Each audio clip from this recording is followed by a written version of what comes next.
A trophy goes home today, but to whose home does it go? Will it travel to West Lafayette?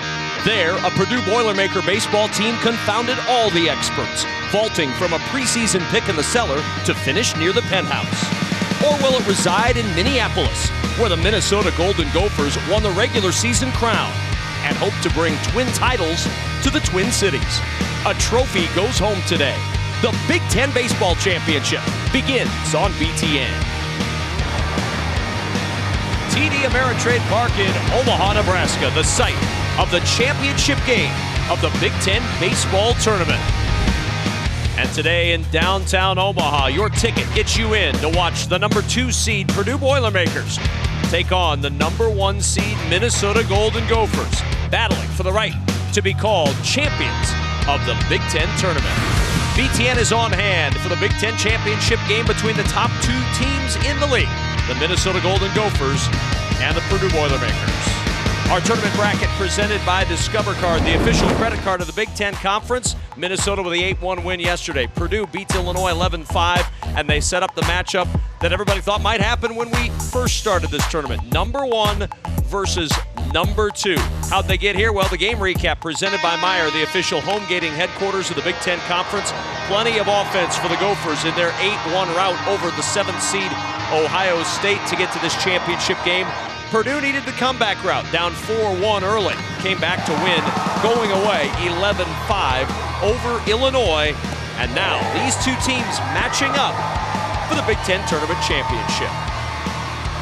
Good afternoon, everybody. Alongside Dana and Hughes, I'm Kevin Kugler. It's number 1 versus number 2. You can't ask for much more than Dana, and it's what everybody was kind of thinking might happen when we started this tournament. Absolutely. It's such a fitting ending to the season. Amazing seasons for different reasons for each of these teams. But to have the number 1 versus number 2, we haven't seen that for several years. So this is it's going to be a fun game. 2014, the last time we got the matchup of 1 versus 2. We get it again today, and we get this pitching matchup on Championship Sunday. Well, anytime you get to the championship, you're going deep into your rotation. We have some young arms here, some inexperience, but yet a lot of confidence that is displayed by each coach and these 2 young men. And for the Purdue Boilermakers, you could cut the tension with a knife down on the field. Much pressure, so much pressure on them. Maybe not. Maybe they're loose. Yeah, they're pretty loose. Loosening up, ready to go. Let's see if it translates to success on the field. Let's take a look at the batting order for the Purdue Boilermakers. Certainly, Skylar Hunter has had success throughout this tournament here in Omaha. He has, batting .385 during the tournament, .323 during the season. He has been very solid, and with those 2 speedsters above him, he's going to be the guy to call to drive in some runs. Now let's get our scouting report presented by Dr. Pepper, the official soft drink of the Big Ten Conference. And what do we expect from Nick Lackney today? Well, Lackney's not very overpowering, 88 to 92 with his fastball. The key factor for him is finishing these batters. Purdue can be a pain in the neck if you leave the door open. He doesn't have much sink on his pitches, so he's going to have to lean on his defense to make plays behind him. These 2 teams met twice in the regular season in West Lafayette. It did not go well for the home team in either of those games as the first pitch to Harry Shipley comes in for a strike. Minnesota in 2 games outscored Purdue 40-15. That was not a great 2-game series, weather shortened, of course, because it seems like every series in April for a while was getting weather shortened or weather altered. 1-1 the count on Harry Shipley, leading it off for the Boilermakers here in the first.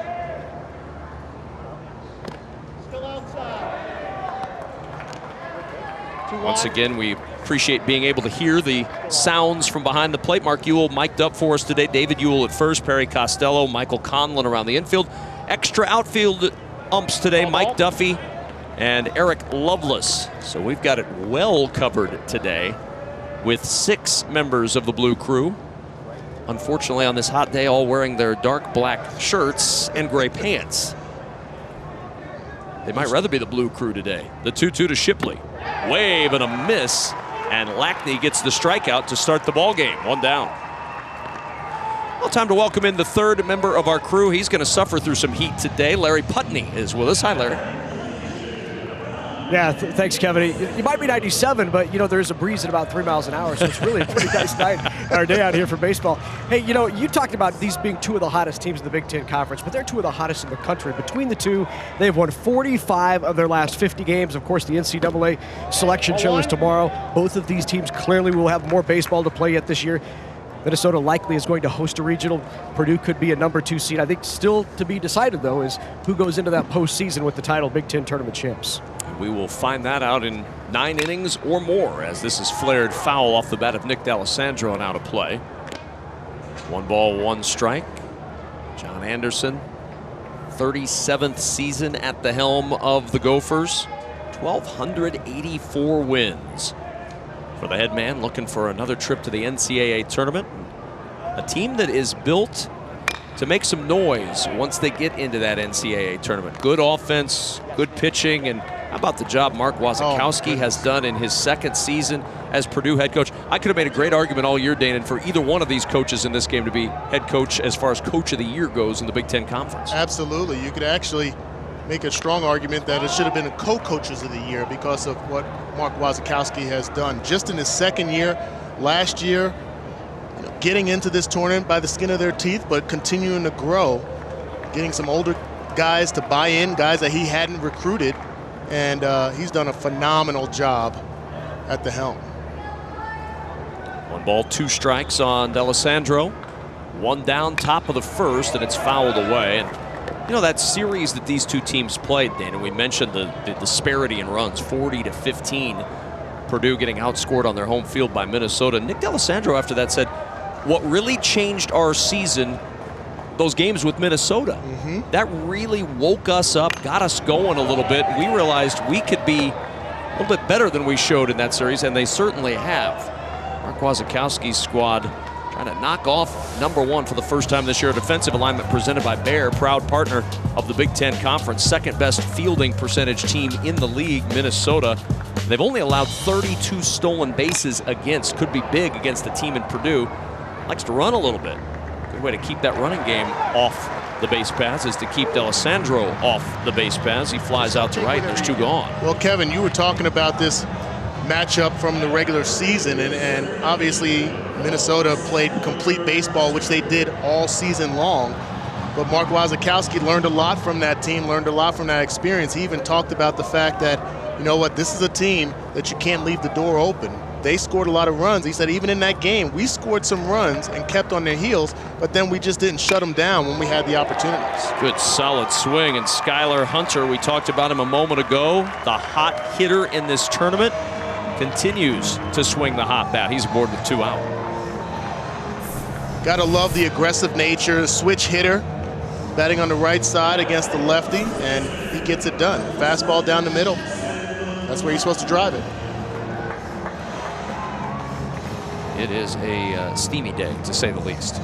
Luckily, the humidity's low, but it's 96 degrees. That's the field temp, closing in on 120 degrees. Larry Putney, luckily one of the toughest people we know, is down on the field having to deal with that. Kevin, that's a winter day compared to what I was out there for. So Larry can't complain based on what I experienced earlier in this tournament.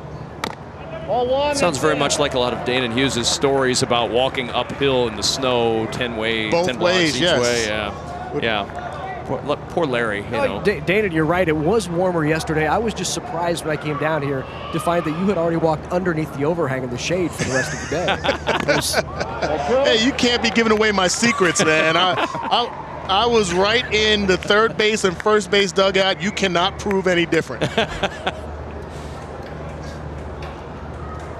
Crowd has wised up. They've gone under the awning into the shade here at TD Ameritrade Park. I don't blame them at all for that. McGowan tattoos that one to center field, but Boxwell on the run, leaping up, can't get there.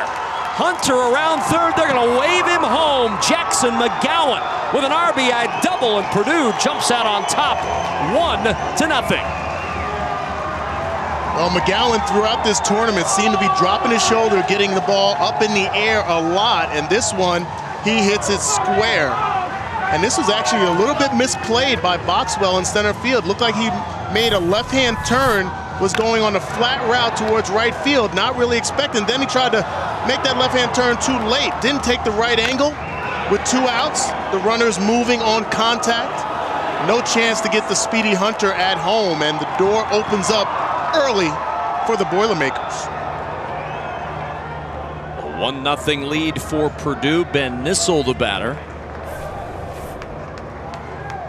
John Anderson was talking about how his defense needed to really step up. You don't have the luxury of having a Fredrickson out there or Reggie Meyer for this game, so when you're going deep into your rotation, into midweek guys, the defense has to elevate their game. Here's Ben Nissel, 2 for 10 with 4 strikeouts here in his time in Omaha. 0-1 the count on Nissel. And that fired in for a strike from Nick Lackney. I catch your breath on this warm day after the long run from first all the way around home. You don't have those cool zone benches and oxygen masks like you see in the football field. Skylar Hunter's hoping he didn't have to go right out to center field and start patrolling the expanse out there, but he's going to, because Nissel is called out on strikes. Lackney painting the outside corner, and the side is retired. 1 run, 2 hits, 1 man left. Purdue 1, Minnesota coming up. 1-0 lead for Purdue as we move to the bottom of the first inning. Minnesota on the way up here, down a run, and you look at this Minnesota batting order, and not hard to find some guys who are swinging a great bat. Ben Mazinga, one of those, Danon, with 4 for 10 in the tournament. Well, not a weakness up and down this lineup. Mazinga, second team all Big Ten performer, has had a phenomenal tournament as well, batting .400. So he is one of those guys at the top of the lineup that can be dangerous. And our Dr. Pepper scouting report for Andrew Baum. Well, Baum is just like we've seen with Lackey, 88-92 with his fastball. Has to be careful in attack mode. His slider is going to be key because of the potency of the Golden Gophers lineup. See the numbers, 4th start of the year for Andrew Baum, his 4th collegiate start.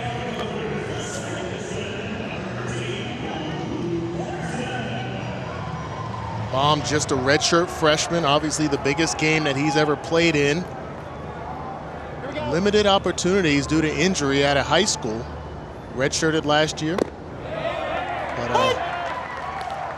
Mark Wazakowski really believes in him, says he has some good stuff, has shown really good stuff. He said actually he's shown some of the better stuff of everyone in the rotation. So if he can keep that same kind of production in this game, it would be key for the Boilermakers. Luke Pedersen even to the count, 1-1. Good strikeout per 9 inning ratio for Andrew Baum in his 3 starts this year. He's got a 2-0 record with a 1.20 earned run average, 18 strikeouts in 15 innings. Pitch is high for a ball, 2-1. Now, the caveat to that is that the starts for Andrew Baum have come against Chicago State, Fort Wayne, and Oral Roberts. Oral Roberts, the Summit League champ, but Minnesota's a little different nut to crack, as this one on the ground to Shipley is out number 1. Purdue defensively tied for 5th in the league in fielding percentage. They've turned 49 double plays this year. That's in the top 4 in the conference. Both good defensive teams, strong pitching teams. Not a surprise to see both of these teams in the mix here. And Skylar Hunter, it looks like he's caught his breath a little bit after the run from first to home. Out as he better have, because there's a lot of expanse to cover out in center field. A lot of real estate out there in the outfield, and they do have some speedsters out there to help them. Mazinga with the bunt out in front of the plate. D'Alessandro out quickly with it, and he throws to first to nip Mazinga. Good play by D'Alessandro, getting out of his crouch quickly and firing to first for out number 2. Well, D'Alessandro does have one of the strongest arms in the conference behind the plate. Quick feet, very athletic catcher, probably the most athletic catcher in the nation, and he makes it look easy. He leads the nation in stolen bases from the catcher position. You saw that speed there. Good timing. 2 down. Taran Vavra looks at the first pitch low for a ball. Already a different tenor to this game, Danon, than what we saw in the regular season between these 2 games. In the first inning against Purdue this year in the regular season, first game, 5 runs scored by Minnesota. Second game, 3 runs in the first inning scored by Minnesota. this inning. 1, 2, 3. And the side is retired. A 7-pitch inning for Andrew Baum, the dad of catcher Nick D'Alessandro. Very much enjoyed it. Do you know what the U of M does for you? From farms to breweries and orchards to markets, discover how the University of Minnesota is cultivating a new crop of Minnesota businesses. Do you know what the U of M does for you? From hooves to hands and paws to possibilities, discover how the University of Minnesota is making medical advances for all Minnesotans. Kevin Kugler, Dana Hughes, Larry Putney back with you at TD Ameritrade Park. 1-0 Purdue as we check in with Larry Putney on the field. Yeah, Kevin, you know, at the top of the first, Nick Lackney fell behind in the count on that RBI double that he gave up to Jackson McGowan. But between innings, Eli Wilson, his catcher, walked over to him and said, hey, let's start getting a feel for your slider here in warm-ups. We're going to have to mix it up. At about the same time, John Anderson walked over and said, hey, don't be afraid to challenge these guys as long as you challenge low zone.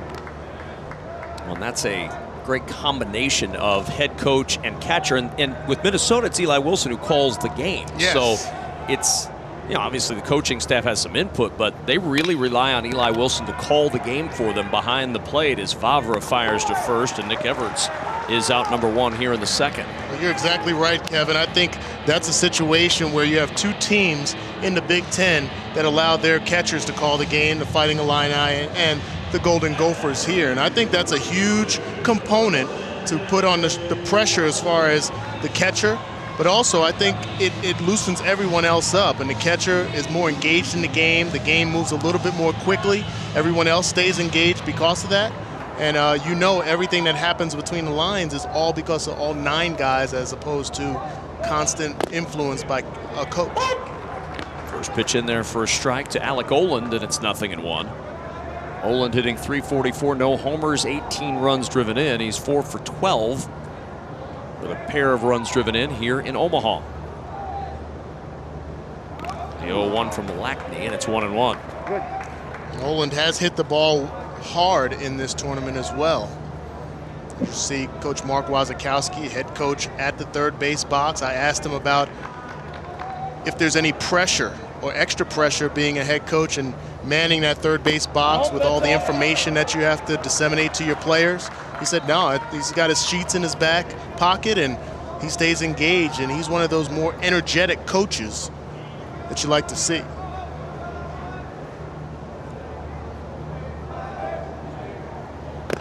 Three balls and a strike now to Alec Oland.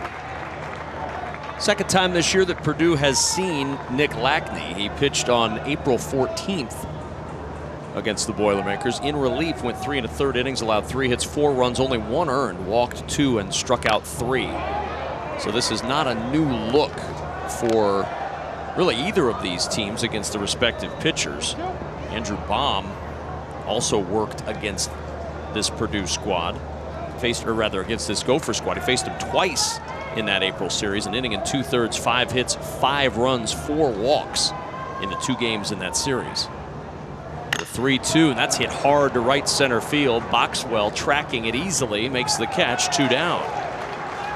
Both of these teams expect to be playing on past this. This is the resume for the championship here in the Big Ten tournament, and when you're both 3-0, Minnesota's won 9 championships, their last in 2010. Purdue won championship, their last in 2012. It's nice to come into this tournament championship knowing this is not the end of your baseball season. But boy, you'd sure love to take that tournament championship trophy with you onto the postseason.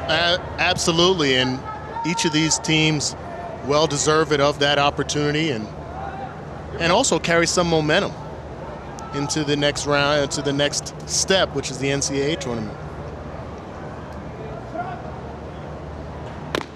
Ball that's out. Ball 1 to Evan Warden. Kevin, you mentioned about this Purdue Boilermaker team and the pitching that had to endure what they did against the Golden Gophers earlier this season. Well, Leonard, the dominant closer, is the only pitcher. I talked with Coach Waz before the game. He said he's the only guy that really didn't face them at all. Everyone else, they had to go through their entire pitching rotation in that series. And we know how dominant Leonard has been. Minnesota on that wall of champions in College World Series lore. 1964 champs on that one. Little bleeder to short. It's over the head of Vavra on a 2-out single for Evan Warden. This is how the rally started in the first inning, Dana. A 2-out single followed by a double to center, and all of a sudden Purdue had the 1-0 lead. And that's what we talked about as far as one of the keys and scouting report for Lackney is finishing guys. And this is part of that factor. This is one that just gets over the head of Vavra at shortstop. But finishing innings is going to be important for Lackney. And so far in this game with 2 outs, his defense have done a nice job with 2 outs. And then he opened up the door with those hits. Now to give Tyler Powers a chance to hit. Powers did not play in the series in April. 3 for 8 here in Omaha. Shows bunt, takes strike 1.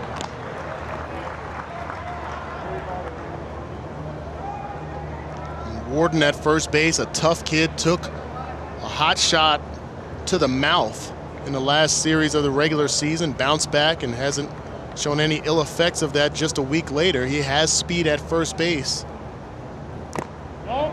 Pitch stays high for a ball. 10 stolen bases on the season. Yeah, not bad.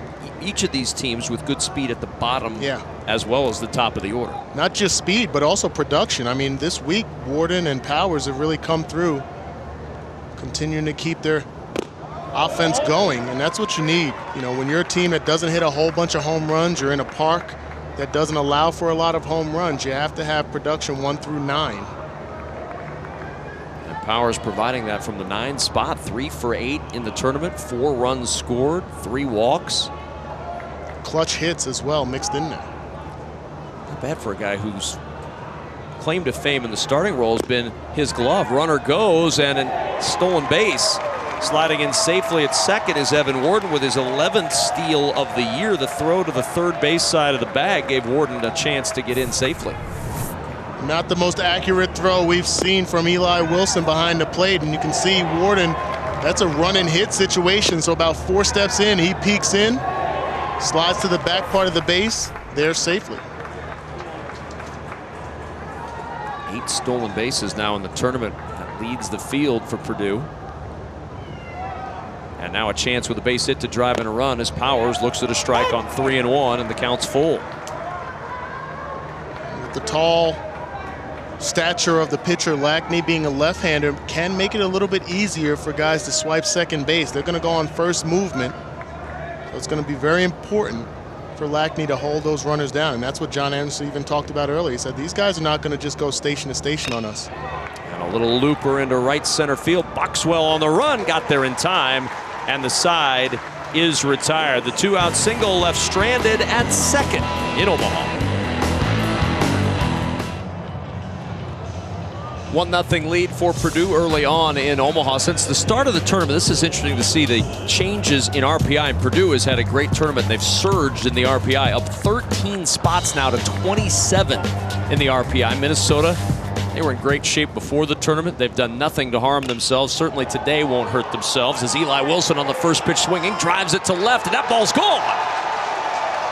Eli Wilson's 5th home run of the year, wasting no time, blasting it to left and tying this game at 1. Aggressive early in the batter's box. Eli Wilson, I think he's taking a little frustration from that throw down to second and made it positive in the batter's box to get the Golden Gophers on the board.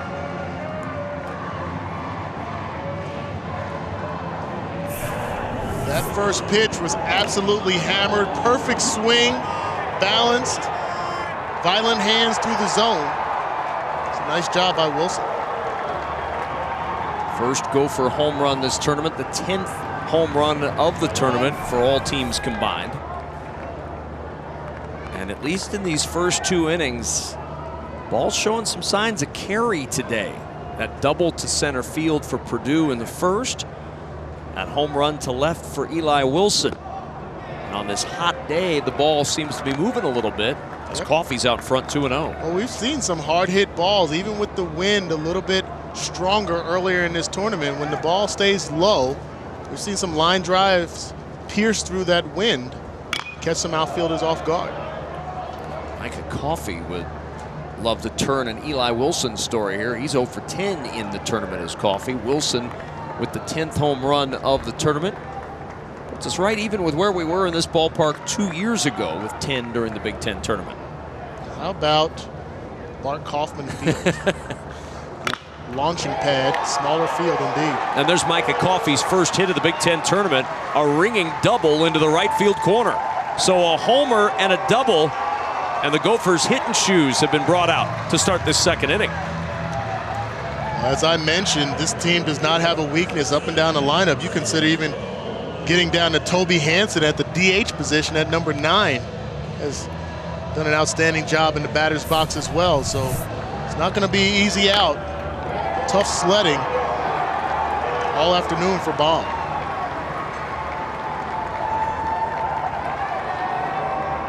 I'm sure John Anderson is happy to see that young man get going with his first hit. Now Cole McDevitt with a chance to give the Gophers the early lead. Knotted at 1 here in the second.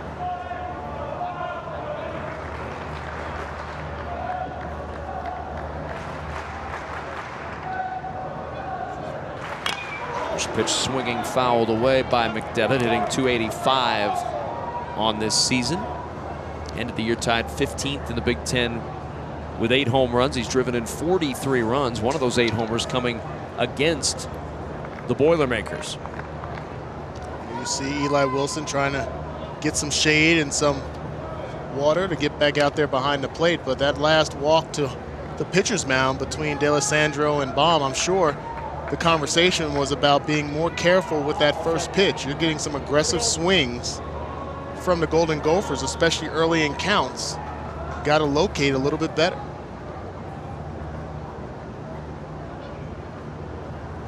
Yeah, 1, the off speed stays inside. 1-1 the count to Cole McDevitt. Redshirt freshman out of Fishers, Indiana, Andrew Baum. Feeling a little of the heat here in the second inning. Well, he has a very solid slider. Likes to refer to it as a slurve at times, but that's what is going to be necessary to keep this Golden Gophers offense off balance just a bit. And even talking with Coach Waz before the game, he said one of their first keys is to score first. They weren't, like you mentioned, weren't able to accomplish that in their series against the Golden Gophers. And he said it's going to do a lot for their confidence if they can get on the board quickly, but now they're going to have to stop this flurry of hits from the Golden Gophers. The 2-1 pitch, that fastball catches the corner, 2-2.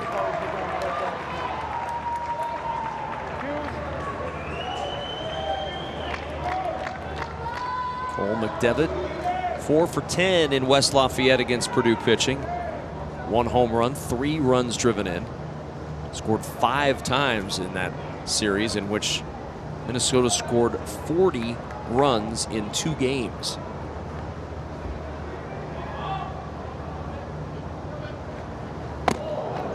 Way out of the zone. 3-2 to McDevitt.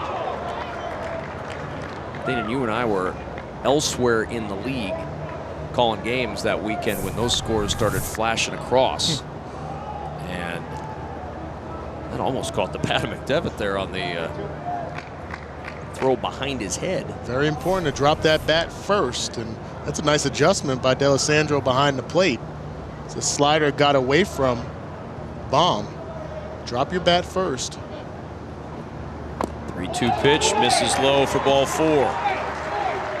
We were watching those scores from that 2-game series flash across, and the runs just kept mounting as we get updates all weekend long. My goodness. I thought it was a spring football scrimmage. Right. Nobody out, 2 men on. Alex Boxwell with a chance here.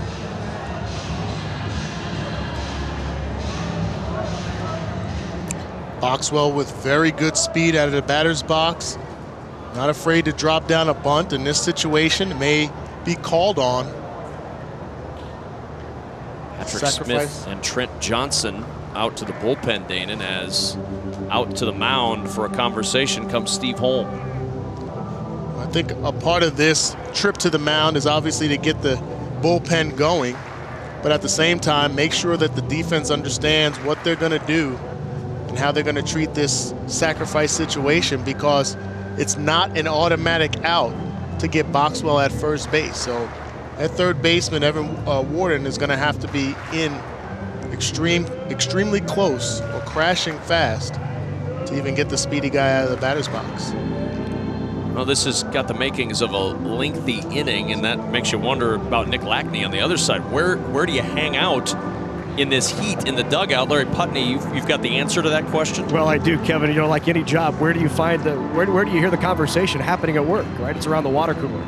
So you hang around the water cooler, you hear Nick Lackney walk over and say, no, I appreciate the towel, I could hang out here, but the coolest place in the building, it's the bathroom. That's where I'm headed. He's going to the bathroom just because it's so cool here between innings. It's just up the walkway by the dugout from Minnesota, and not a bad spot to hide. You get out of the heat, you get out of the sun.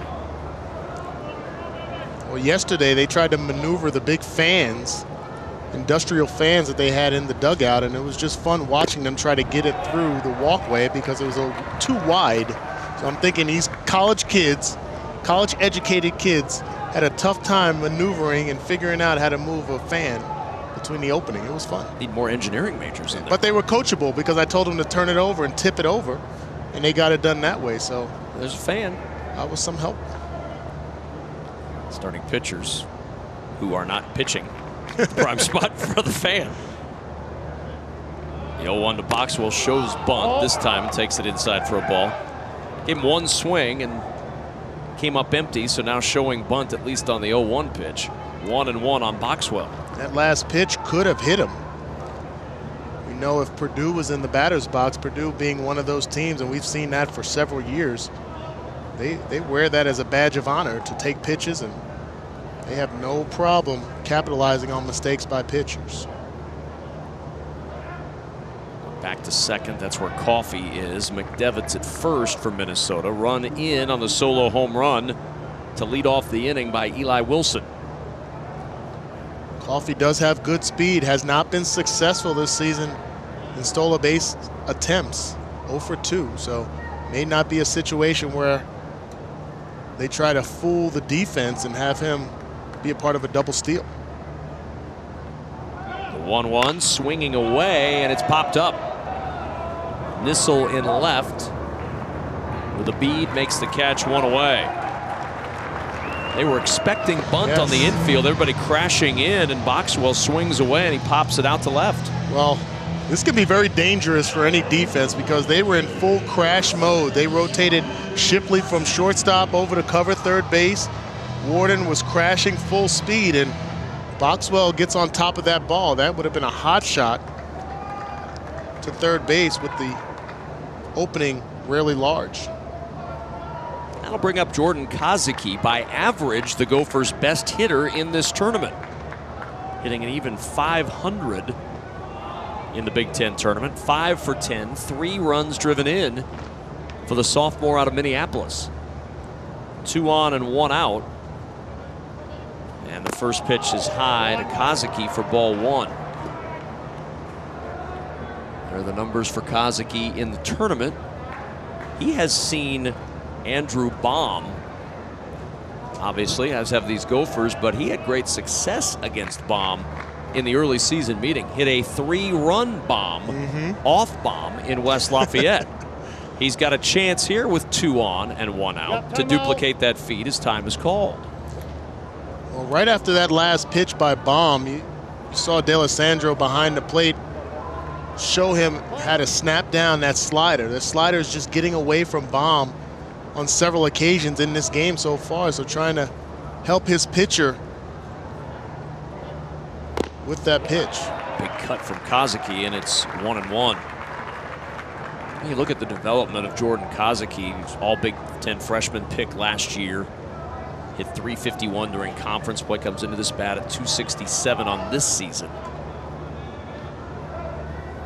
He was a recruited walk-on to Minnesota without aid. Wasn't getting a lot of attention. It was mainly North Dakota and North Dakota State that were chasing him. He wasn't on the Gophers' radar. But a coach at St. Cloud Technical College got in touch with John Anderson and his staff and said, this guy's worth a look. And, you know, it's interesting because he played at Southwest High School in Minneapolis. That is part of the City Conference, Minneapolis City Conference. Last year when he moved into the starting role, he became the first starting player who played high school ball in the City Conference in John Anderson's then 36 years as head coach. Just didn't get a lot of guys out, didn't get any guys out of there that moved into a starting role. Kozicki was the first to do that in 36 years at the time for John Anderson as head coach. I mean, that's right in your backyard. Yeah, and you know what? That tells you how much confidence and trust was garnered between that coach that referred him there. So yeah, John Anderson's seen a lot, been around a lot. Obviously Minnesota being the only Division I school in the entire state. He's seen a lot of baseball players around that area, I'm sure. 2-2, and Kozicki jammed, floats it down the line. That's foul. Still 2-2 on Jordan Kozicki. And you know, one of the things, and I know you are a man who preaches versatility, whether it be different sports or on the field, but Kozicki was as versatile as you could be. He came to Minnesota. He was a shortstop and a pitcher in high school. He did some catching. He's played in left. He's played at third. He's played all over the place as a Gopher for John Anderson's team. And if you can be a player who can be successful at really any position the coach puts you at, you got a much better chance to play. The more you can do, and I always say you swing yourself into positions. If you got any kind of athleticism, I'm not saying to shortchange the middle infielders, and everyone wants to think about shortstops and how, you know, their makeup is and their footwork and so on. But if you can swing the bat, a good coach will figure out a place for you to play and be successful. 3 balls, 2 strikes with 1 out. Expect to see the runners heading out here. I'm not sure. I don't think that you'll see the runners on the move here. I think this is a situation where you're going to force the pitcher to make a pitch. In the air to center, and the pitcher makes a pitch. Hunter back to make the play, makes the catch, tagging at second. Heading to third is Micah Coffey. And there's 2 away as Kozicki is retired to center field. This is a smart play by Hunter out in center field. We've seen throughout this tournament teams open the door up for runners to get extra bases and take themselves out of force outs at second or third. Right here, he gets the fly ball. Instead of trying to get Coffey at third base, opts to hit his cutoff and hold the runner at first base. So good, smart defense there. Now with 2 outs, all you're asking is for your pitcher bomb to induce a fly ball or maybe a ground ball to get the force out at second or first. You'll have to try to induce that off the bat of Toby Hansen, hitting .301 on the year with a home run and 28 runs driven in. Runners are at the corners, 2 out in the second inning. Pitch outside for ball 1. It has been a lengthy second inning for both Andrew Baum on the mound and for Minnesota starter Nick Lackney, presumably still in the Gopher bathroom, where it's cooler. Swing and a miss, and it's 1-1. Yeah, if you weren't with us when Larry Putney mentioned where Nick Lackney was hanging out because it's cooler in the bathroom, that might be odd information to share. Awkward, yes. Yeah. Thus the caveat, because it's cooler in the bathroom. Toby Hansen is not your prototypical 9-hole hitter. Does have some power. I think .333 on the season. Foul tip into the mitt of D'Alessandro, 1-2. You see the conversation between Hansen and the home plate umpire, Mark Ewell. He's trying to figure out if he's swinging at and anything that's actually a strike and trying to figure out the parameters of the entire strike zone. Each umpire is different. And some don't even communicate with you, so give credit to Mark there. That was the 25th pitch of the inning there for Andrew Baum, and the inning continues with a 2-2 pitch coming to Toby Hansen.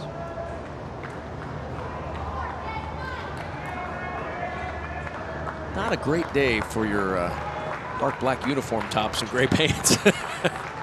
96 degrees at first pitch as the 2-2's fouled back against the screen. Well, I asked Coach Waz about that because they wore these same black jerseys earlier in this tournament. I said, are you guys just wearing these for warm-ups? Because it was when they first got into the dugout, he's like, no, this is how we roll. This is how we are. Okay. All right. I'm not wearing black out there. No.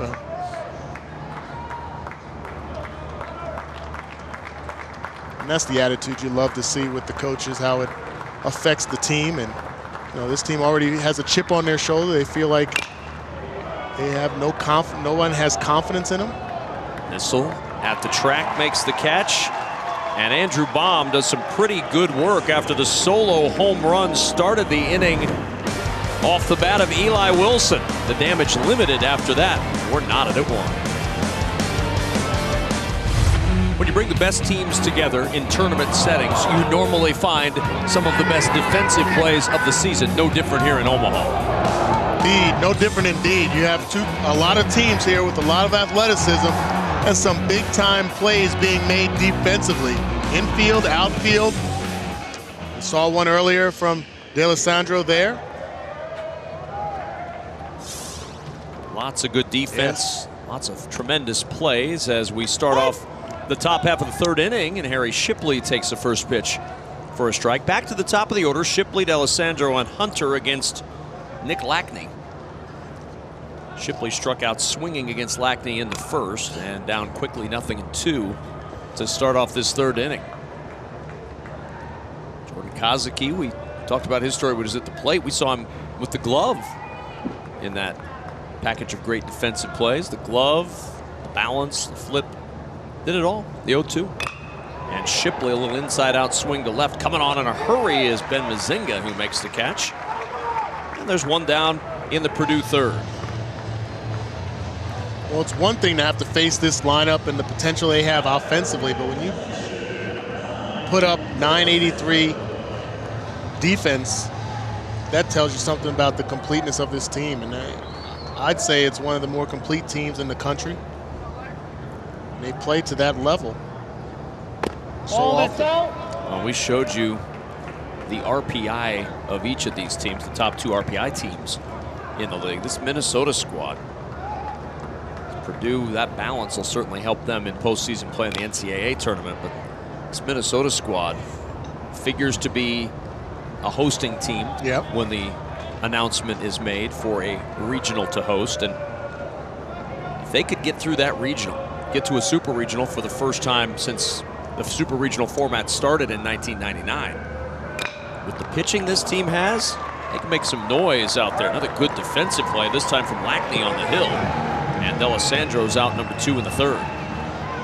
Well, the numbers speak for themselves for the Minnesota Golden Gophers, but I'd even say, and I've said that for a large portion of this season, the Purdue Boilermakers are a team that you don't want to face. They can be a pain in the neck to opposing teams. They run well. They force you to make plays on defense, and sometimes they get you out your comfort zone, throw up some surprises.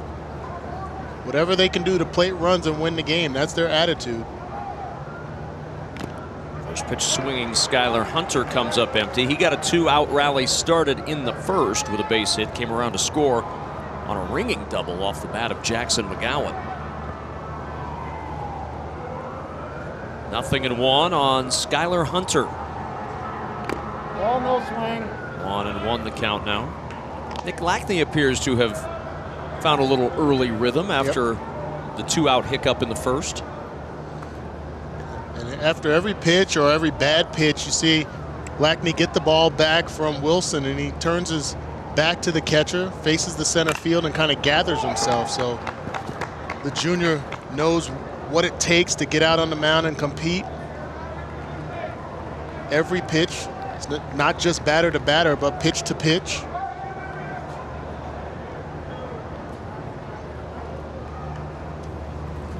Ball, that's out. 2 balls, 2 strikes now on Skylar Hunter.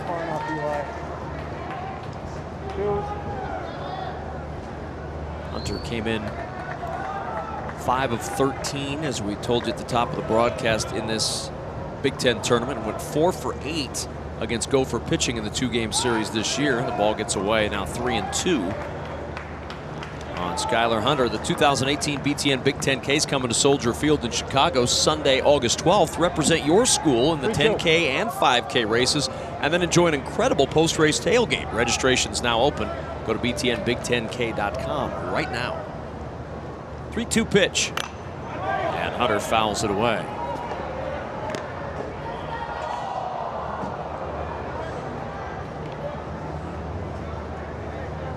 One more chance for Skylar Hunter here against Nick Lackney. The native of Whitefish Bay, Wisconsin, getting set on the mound. And the 3-2 pitch. And there's a bouncing ball up the middle for another 2-out base hit. This seems a familiar formula. Purdue has the first 2 batters retired, and then, as has each in the first 2 innings, the third guy up in the inning gets a base hit. Well, the second hit of the game for Skylar Hunter, and he just was able to wait back on a changeup that was up in the zone by Lackney. These are the situations that Purdue has to capitalize on. And Kevin, I'd even ask you this question. Being that this game is, although it's still early, this game is unfolding differently than it did during the regular season or their series during the regular season. You have to believe that the Boilermakers are garnering more confidence as the game moves on, knowing that there's not crooked numbers that are being put up by the Golden Gophers yet in this game. McGowan looks at the first pitch for a strike. Last time up for Jackson McGowan. He got all this ball. Yes, he did. Didn't get enough of it to get it out of the park. He has that capability, but a good quality swing over the head of Boxwell in center field. And actually, Boxwell has moved back. The defense has made the adjustment because of that power displayed by Jackson McGowan. He has 12 home runs on the season, leads the team in that category.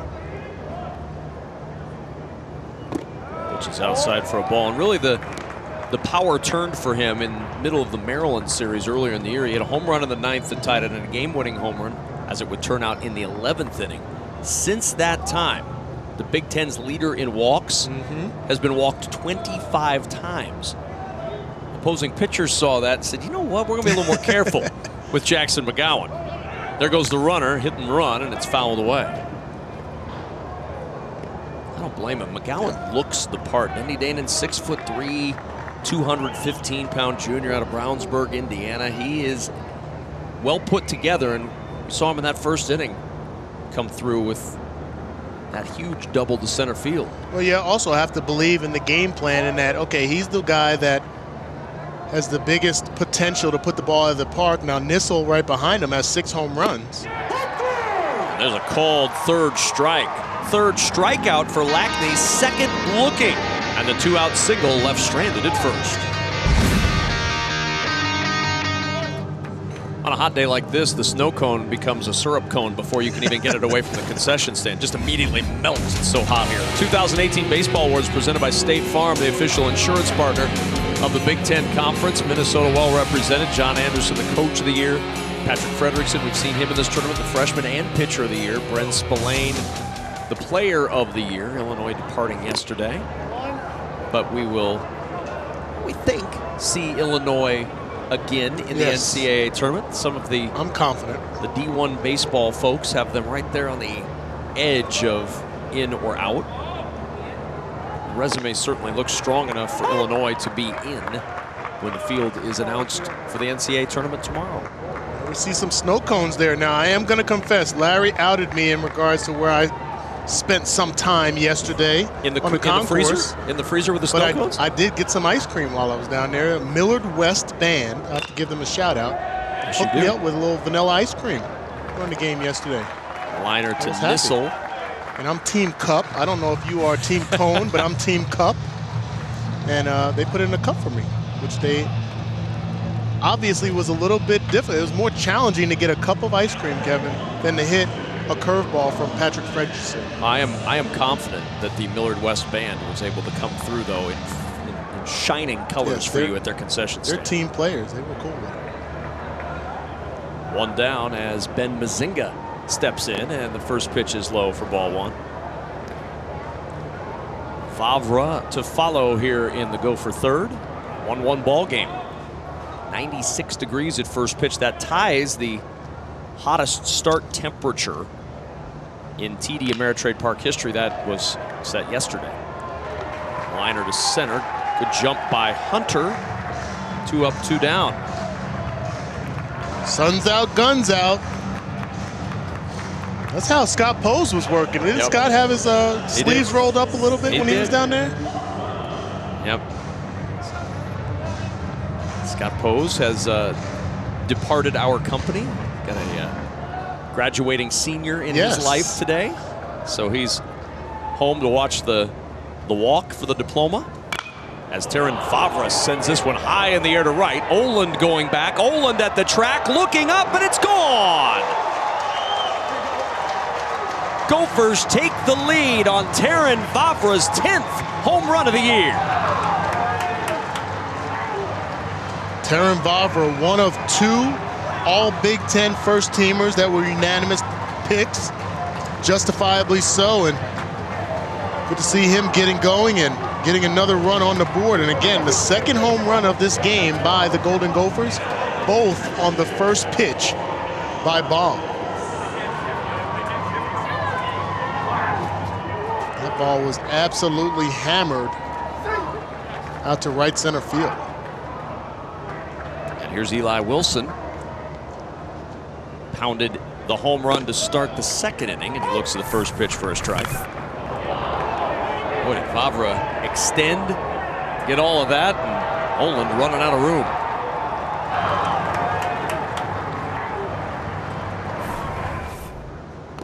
One and one the count. Now, Eli Wilson has an opportunity to do something that's only happened one other time in Park history, and that's go back-to-back. Florida State did it last year in the College World Series. Wilson went around 1 and 2. It was Quincy Nieporte and Cal Raleigh who went back-to-back. June 21 against LSU, back-to-back jacks. It's never happened before or since. And that hope is still alive here if you're a fan of things happening more than one time in history. Eli Wilson's gone yard today. 2 home runs today after the Gophers didn't have one in the first 3 games. Now, Florida State did it on consecutive pitches, so that's even more impressive, yes. The 1-2. 2 and 2 now on Eli Wilson. I still contest that Kyle Schwarber's home run hit here in 2014 was probably the farthest ball hit that wasn't between the 375 signs that I've seen. On the ground, this will not reach the seats. Warden up with it, throws across in time, and the side is retired, but not before the Gophers take the lead. Terran Favre, the junior, with his 10th home run of the season, and after 3 innings, the Gophers up by 1.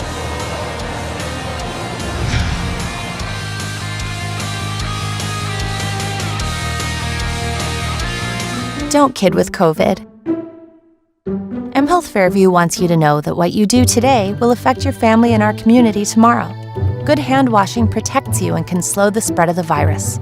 Use soap and warm water. Be sure to wash both sides between your fingers, fingernails, thumbs, and wrists. Scrub for at least 20 seconds. Wash early and often. Wash your hands. Avoid big groups. Stay home. Don't go out. We've all got to do our part. Now, how'd Purdue get here? It was a path that saw pitching, hitting, and clutch performances. Tanner Andrews, the complete game, starting it out to shut down the Buckeyes 8-2 on Wednesday. Then on Thursday, it took a Warden walk-off to get the 5-4 win over Michigan. Saturday, the offense ignites. 10 runs in the final 5 innings, and Purdue defeats Illinois in come-from-behind fashion, 11-5. As you can tell, they've still got plenty of energy to play in this championship game. Both teams 3-0 here in Omaha. And those stats are very telling about how complete this team is. The fact that they were able to win those games in different fashions. Dominant pitching, timely hitting, and then the onslaught yesterday. Ben Nissel, followed by Nick Everts and Alec Oland for Purdue here in the top half of the 4th.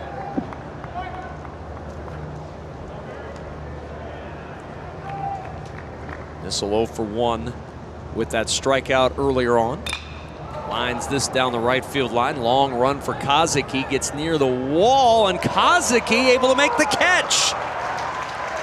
Kozicki flashing the leather again. Got right next to that wall along the right field line. And a BTN standout presented by Discover as Jordan Kozicki plucks it away without getting hurt. Yes, self-preservation is in the mind of Kozicki out there, but also focus. He's able to focus on the ball, know exactly where the wall was coming, and slow down perfectly. And you see he made a little bit of a left turn right at the end of that to avoid that collision. Nick Everts with a swing and a miss. Nice play by Kozicki. Yes. We've seen him go over that wall in this tournament. He must not have liked that too much. He said, you know what, I'm just going to do this banana turn when I get to the wall, but I'll still stick the glove out. You learn. Gotta grow. 0-1. Bouncing ball up the middle and a base hit for Nick Everts. Purdue's 5th hit of the day, Danon, but only the first hit with under 2 outs. That makes it tough. It can be uphill for your offense if you're only getting hits with 2 outs, but also when they scored a run, they got production consecutively. So to me, you have to have hits string together. This is an opportunity right here.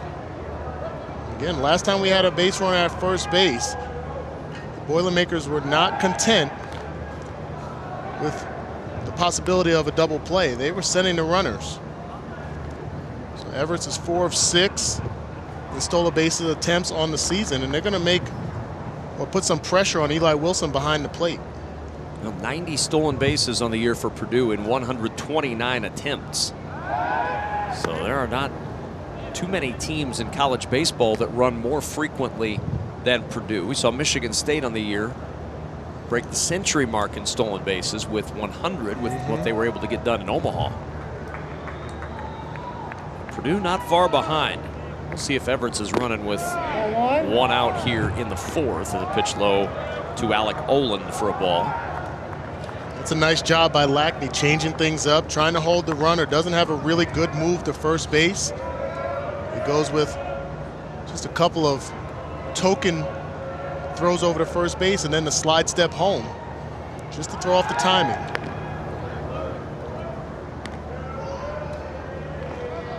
Purdue and Minnesota, the top 2 seeds in the Big Ten tournament, playing for the championship. Purdue hoping that tomorrow they get their 3rd ever bid to the NCAA tournament. Oland trying to help them along the way, hitting .308 here in Omaha. 1-0 is low, 2-0. And Nice. when Mark Wasikowski was told that, Dana, when he took the job, and he said, hey, just wanted to let you know that Purdue's been named to 2 NCAA tournaments in their history. He said, you gotta be kidding me, only 2? They've become a big contender very early in the Wasikowski tenure. Just his 2nd year. Now 3-0 on Alec Oland. There's a conference at the mound.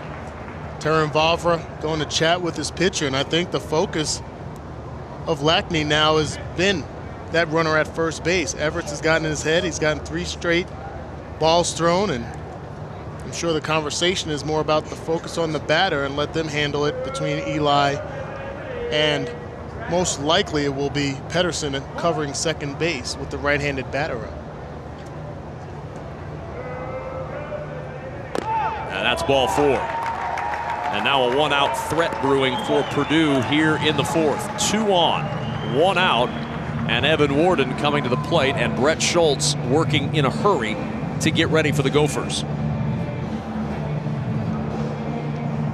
Well, as we mentioned earlier, this is the team, a very dangerous team, one of those teams that just are pesky, that will stick around entire games, force you to make plays, but also capitalize on your mistakes. And now you're getting into the bottom 3rd of this lineup, and you can't afford to have walks at any time, but you definitely don't want to walk these guys at the bottom. Evan Warden previously used to be at the top of the lineup, so he can be a dangerous hitter. Ty McDevitt making his way out now for Minnesota. It will not take Schultz long, an experienced reliever. And a guy who can certainly give you multiple innings, warming up quickly on this hot day. 9-0 record with a 1.72 ERA for Schultz. He pitched on Wednesday, so he's had a few days to bounce back from that outing in which he got his 9th win. And a chance to warm up quickly here as Nick Lackney's run into a little trouble in the 4th. And of course, the leash a little shorter in championship games. I talked with Ty McDevitt earlier today and asked him about the availability of all the arms on his team, and he said everybody's available except the starters that we've had these last couple of days. So he's very confident in his entire bullpen. Schultz has been very, very dominant all season. So now Evan Warden at the plate. He'd like to get to Nick Lackney while Lackney's on the ropes here. And the first pitch, a fastball over the inside corner for a strike, 0-1. Warden singled and stole second in the second, was left there.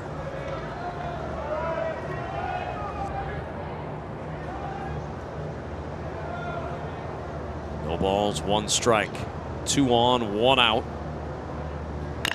And that one hit hard to center field. Boxwell coming on. He's got a beat and makes the catch, 2 down.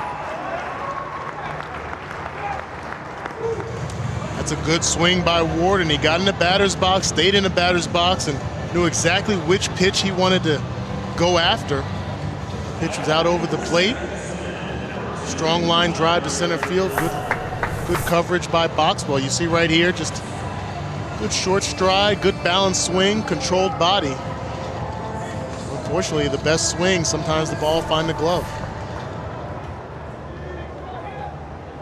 So it'll be up to Tyler Powers if Purdue can take advantage of this 2-on opportunity here in the 4th. 2-1 lead. Boilermakers have out-hit Minnesota 5-3, but trailed 2-1 on the scoreboard thanks to 2 solo home runs. Eli Wilson and Taryn Vavra have hit for the Gophers.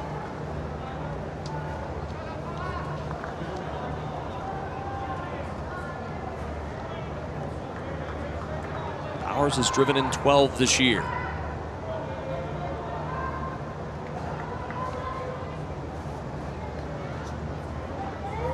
Looking for his 4th hit of the tournament. And a throw down to second, and back in safely is Nick Everts. Pinpoint throw from Eli Wilson, and almost had Everts a step too far. Well, it's a nice job of execution, trying to get the back pick at second base. Good strong throw. Face mask comes up.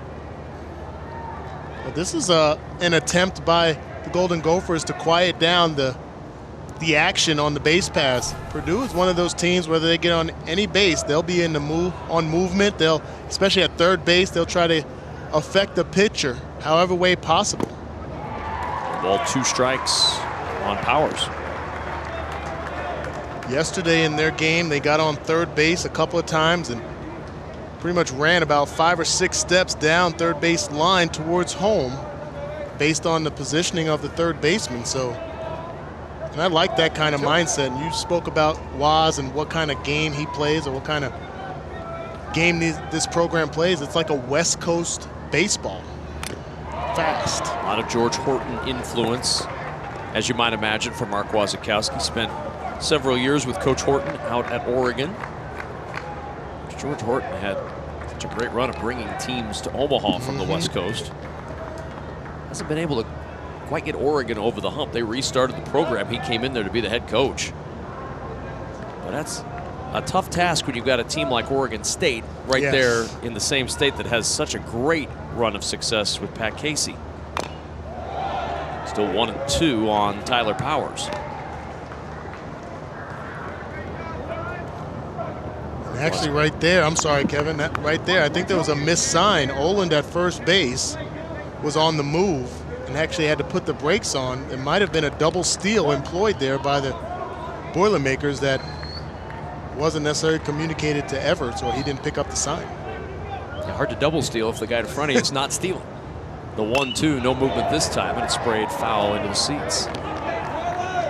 That's a good heads-up play by Oland at first base. Normally, if you recognize a double steal, you trust the guy on second base to go ahead and attempt to get to third.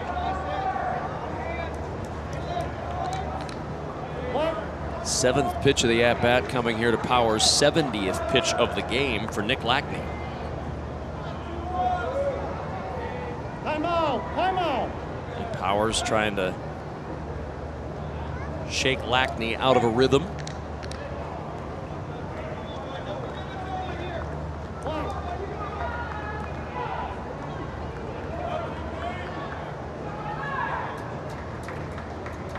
One ball, two strikes. Everett's at second, Oland at first. They go. The pitch is low. The throw down to third, and he is out.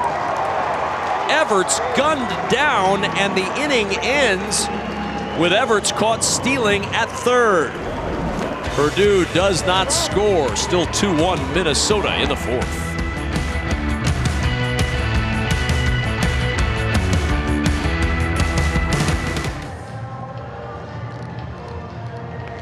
2-1 Minnesota. You've got one of the best base stealing teams in the league in Purdue against one of the teams that does a better job of controlling the running game than anybody else. Advantage defense on this play, Dana. So far, so good. You're seeing a strike thrown to third base by Eli Wilson, and you like the gambling by Coach Waz. The old saying, you don't want to make the first or third out at third base, but right there you see not as good a jump as he could have gotten. Nick Everett's tries to go back to the back of the base, and Micah Coffey's right there for the tag. And as you remember, I mentioned previously, a couple of pitches prior to that, it looked like they had that double steal on, and Minnesota was right on top of that. New pitcher on the hill now for Purdue as Matt Moore checks in for his 12th appearance of the year, the left-hander. No record, 9 2/3 innings pitched.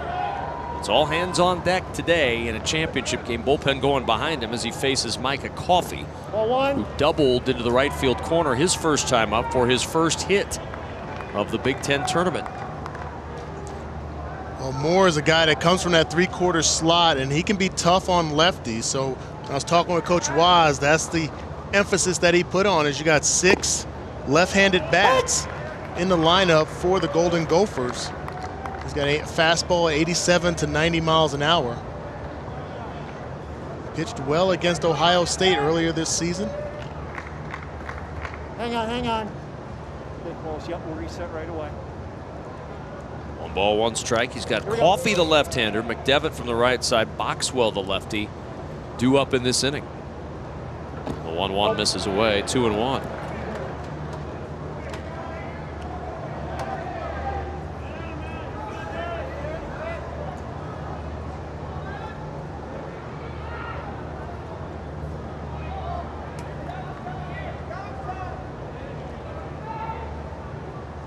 Two balls and a strike. Ball. Now 3-1. 3-1. You got a chance to see Coach Waz in the dugout there as we look at the Golden Gophers trying to get some shade. A little bit of quiet dugouts between both teams, but Waz has that book in front of him, that 3-binder folder. He says he has over 400 at-bats on each player. Now, if there's a freshman and hasn't had as many at-bats, he has at least 100. She got the music stand Yes. in there. A little bit of everything. Yeah. Props aplenty. The 3-2 to Coffey. And he walks the leadoff man. Coffey aboard to start the fourth. Matt Moore, the freshman on. He's a redshirt freshman. He missed last year because in his senior season he tore the UCL in his pitching arm, but he still played high school baseball. He was the designated hitter in high school. They won the sectional title. He of course was a Danon Hughes clone. He played football and baseball in high school, was a terrific wide receiver in his high school career. I know there's a reason why I liked him. 62 catches for 724 yards, and tore his UCL, and still played baseball. The bunt put down by McDevitt, and the only play for Warden is to first, and that will complete the sacrifice, allowing Coffey to go to second with 1 away here in the fourth. Great execution there by McDevitt. Moved the runner in the scoring position. As we have stated and you have spoken on, Minnesota really hasn't been able to get the offense going in consistent fashion, but when you make the mistake of walking the leadoff batter, move him over in the scoring position and see what the rest of your lineup can do.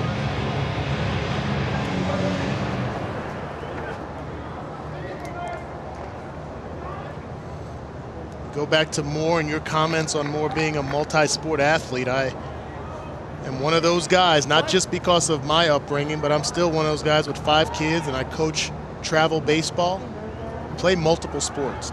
The specialization, I don't understand it. I don't know how high school coaches emphasize that, and sometimes I've seen a little twist and a little trick that a lot of coaches use, is that they don't say, hey, we just want you to play football. They just make your schedule so packed with football activities and workouts and lifting and 7-on-7 camp and passing camps and all these different things that you have no time to play other sports. So, you know, with their words, they say, yeah, be a multi-sport athlete, but with their actions and schedule, they don't encourage it. The 0-1 lifted in the air to left. Nissel coming over near the line. He'll make the catch. And that's out number 2. Well, Dana, you and I cover collegiate sports all across the country. And most of the kids who play at these levels, at the highest level of Division I athletics, when you go through their bio, more often than not, it's he did this in football, he did this in wrestling, he did this in basketball. Right. I mean, there's not a lot. You would think that as a parent, you look and say, wait a minute, there's not a lot of specialization for these guys who've actually made it to this level. That's exactly right. And they always come out with that same tweet right around the Super Bowl. The 2 teams in the Super Bowl, how many of them played multiple sports in high school? And I'd even go further. I think there's a lot of the Tommy Johns and a lot of the injuries that occur to players because they play baseball all season long. And they throw, I mean, I see guys that throw off the mound in November. New pitcher coming on for Purdue. We'll tell you about him in a moment.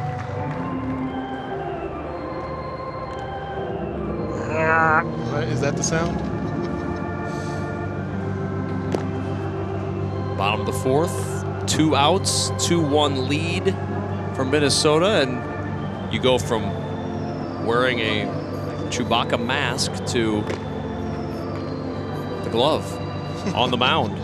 Trent Johnson going to work as Purdue has called on Johnson for the 17th time this year, a 2-1 record and a 1.82 ERA. Well, he's had an appearance in this tournament as well, but I thought they would go with Moore a little bit longer because of the left-handed bats of the Gophers, but they're going to lean on Trent Johnson to try to get them out of this jam.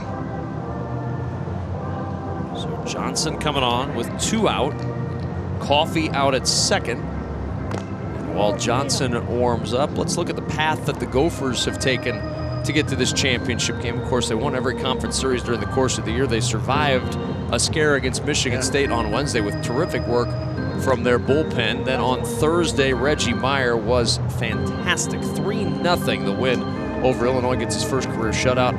Patrick Fredrickson, we talked about him all week long. He delivered 6 innings, 1 run, 2 hits in the 8-1 win over Ohio State. Amazing display. Still shocked that he's just a freshman.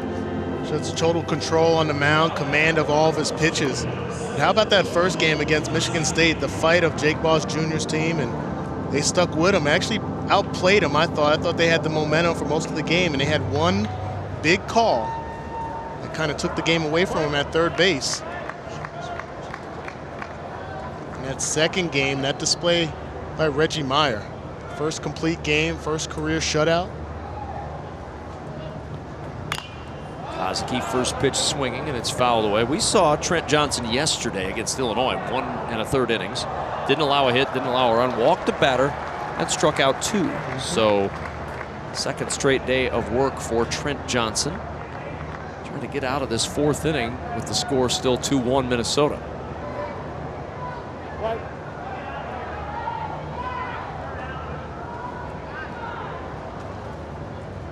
The 0-1. In the air to left. That's playable for Nissel. Should be out of the inning. And Nissel closes the door in left on the Gophers' rally in the 4th. Still 2-1 after 4. Back in steamy Omaha, where Minnesota has a 2-1 lead. Kevin Kugler, Dana Hughes joining us on the field. The head coach of the Minnesota Golden Gophers, John Anderson. Coach, Nick Lackney's day is done, but you got a good 4 innings out of your left-hander. What did you see from Lackney that you liked through those 4 innings? Well, what I liked is the fact that he threw some strikes for us. He used all 3 pitches, changeup, breaking ball, and he competed and made some big pitches when he had to. And Nick's work in progress, and he's getting much, much better here at the tail end of the year, and I was happy for the outing he had today. Well, Coach, offensively, you guys haven't really been able to string together many hits. What kind of adjustments do you guys have to make in the batter's box to get some numbers up on the board? Well, first of all, both teams have pitched pretty well. You know, they're mixing pitches in and out and breaking balls and changeups, and you know, we got to slow down in the box a little bit, let the ball get deeper, and try to get better pitches to swing at. Coach Brett Schultz coming on for his 20th appearance of the year. There have been few pitchers in this conference, maybe in the nation, better than Brett Schultz out of the bullpen. What's one thing that makes him so effective? Well, Brett was a starter last year, and I didn't think it went that well. It took him a lot of pitches to get to 12 or 15 outs, and so decided to put him in this role. You know, 3-pitch mix. He got a good change. Schultz with 1 on and nobody out. Shipley with 10 sacrifices this year, 3rd in the conference, but not showing bunt there on the opening pitch. Well, that last picture was Meyer in the dugout, and he got the Gatorade poured on him after that win. But anytime you have 2 pitchers, 2 of your 4 pitchers that are shown are Gophers, you expect to be in the championship. Such gems pitched by those guys, and Tanner Andrews for the Boilermakers as well. Bunt by Shipley, the tag applied by Schultz. It's a sacrifice, allowing Powers to move into scoring position with 1 gone here in the 5th. That's what this game is going to come down to, execution of these situations. You've had leadoff runners, mainly for the Golden Gophers. Now you finally got one here for the Boilermakers. You got to move them into scoring position and then lean on the top of your lineup here to get something going.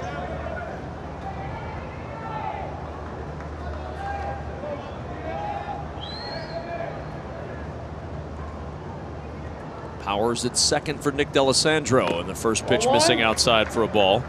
D'Alessandro today with a fly ball out to right and a ground ball back to the mound. Had a triple yesterday in that big offensive onslaught against Illinois. Good speed on the base paths as well. The 1-0. Ball that's out. 2 balls, no strikes to Nick D'Alessandro. One thing I see about D'Alessandro in the box is watch how far he is away from home plate. He closes his stance, but then he strides out almost equal with his back foot. So he starts off looking like he's kind of close to the plate, but that front foot comes more towards shortstop, and it moves him away from the plate more. So that's why you've seen some frustration on his part, maybe some questionable outside strikes against him because it looks further out than it really is. And Coach Tom Petroff, who was my batting coach at Iowa, you say you're stepping in the bucket. Actually, consequently, Bill Snyder, a football coach who was my offensive coordinator, said I used to step in the bucket when I was running out routes. So didn't know it applied in both cases. 3 balls and a strike as that pitch missed the outer edge, trying to catch that corner far away from the right-hander D'Alessandro. Now 3-1.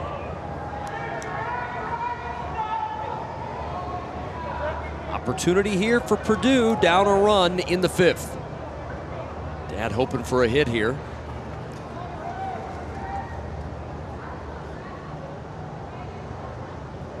The 3-1. Dad was hoping for a hit. He'll take the walk as Nick D'Alessandro heads to first. Powers is at second, and the hot-hitting Skylar Hunter, who's got 2 hits today, coming to the plate. You saw Mark D'Alessandro in the stands. Talk about being superstitious. He's in the same exact place that he was yesterday. Great interview, fun guy. Not going to mess that up. No. He played the game. He knows how that can completely destroy any good karma you had from yesterday. First pitch swinging, and Hunter lines that one to left center field. That'll drop for a base hit. Powers will round third. He's headed for home. The throw is cut. The throw back to second, and D'Alessandro is out. The game's tied on the RBI single from Skylar Hunter, but the second out recorded when D'Alessandro rounded too far and gets caught going back 8-6-4 on the putout. It was a nice job in the outfield by Boxwell. Good communication with the cutoff in the infield. And I understand that what Nick D'Alessandro and Mark Waz is thinking. They're trying to draw that throw, hoping that it goes over the head of the shortstop so both guys can advance and have a second and third situation with one out. But as you saw, D'Alessandro got too far around that turn and no chance to get back home. But a nice job hustling home by Powers to tie this game. And we've seen that throughout this tournament. A couple of errant throws from outfielders, overthrowing their cutoffs, and guys advancing. That actually happened a couple of times to the Fighting Illini. Fourth three-hit game of the year for Skylar Hunter, as he's singled in each of his first 3 trips to the plate. He's reached in 24 straight. He's at first, but 2 down in the inning, and Jackson McGowan down a strike. And Hunter will take second base.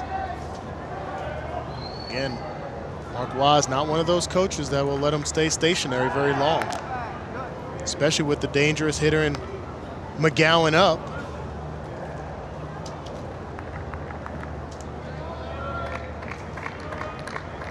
McGowan doubled in a run in the first, was called out on strikes to end the third. Schultz has been touched up for a run here in this 5th inning, and we're all tied at 2 apiece. Big Ten championship game. The winner, of course, gets the automatic bid to the NCAA tournament. Both of these teams entered today knowing that they were firmly in the field regardless of what happened in this game, and can just play to try to win a championship. This is a tough predicament to have Hunter, who has some speed at first base, 2 outs. We've seen them roll the dice before. I guess on the downside, if he does get chopped down at second base, you have McGowan leading off your next inning, especially if he gets 2 strikes on him. You give him a clean slate. 1-1. 2-1 now on Jackson McGowan. McGowan also has that same kind of stride situation as Nick D'Alessandro. Not too close with that back foot. You always want to teach young kids to stride towards where the ball's coming from. Stride towards the pitcher, but he's got a little bit of a closed stance. He opens it up. Takes away the outside corner. The 2-1, that is fair down the left field line. Hunter around second. Headed to third, the ball got away from Mazinga in the corner. He's gonna score, and Purdue takes the 3-2 lead.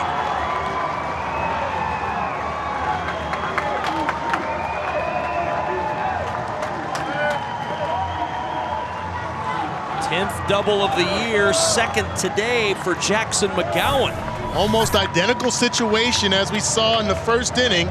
Good quality swing there by McGowan over the head of Coffey, but because this is not your home field, this is one of those situations where you don't know where the ball is going to ricochet off the wall.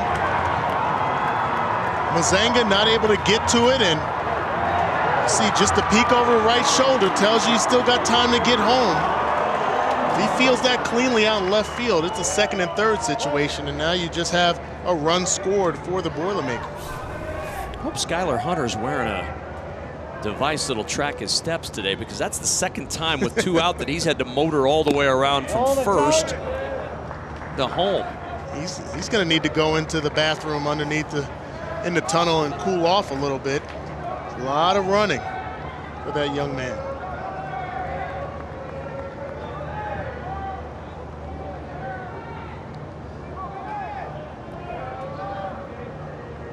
Ben Nissel, and the 1-0 is fouled away 1-1. When these two matched up on April 13th, Brett Schultz versus Ben Nissel.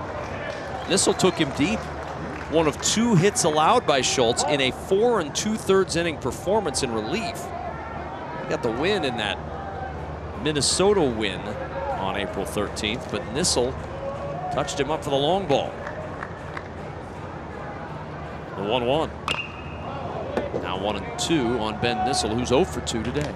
Well, Nissel's a freshman still growing into this position, and sometimes what you don't know doesn't hurt you, and you just go up there free swinging, and he was fortunate against Schultz earlier this season. Solid performance throughout this year for Ben Nissel. It's not a repeat of a shot from the first inning. That's Skylar Hunter again catching his breath after sprinting from first to home on a double from Jackson McGowan. All right, dear Skylar, it's 97 degrees. You've got to play center field. And oh, by the way, in the first 5 innings, you're going to have to sprint from first to home on doubles from McGowan. I'm sure he's fine with that because it gave his team the lead each time, but it's a lot of work on a hot day. You know, one person that's going to sleep well.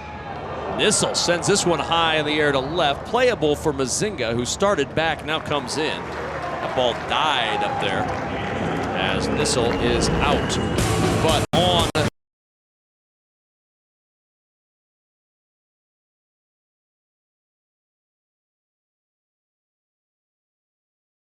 here, we're not going to tell them no in a championship game. These guys are dying to win a championship, and I'm going to honor what they want, you know, within reason, for sure. But Tanner definitely wanted the ball today, so here we go. From 11 in the preseason poll to 1, I imagine that championship would mean a lot for these kids.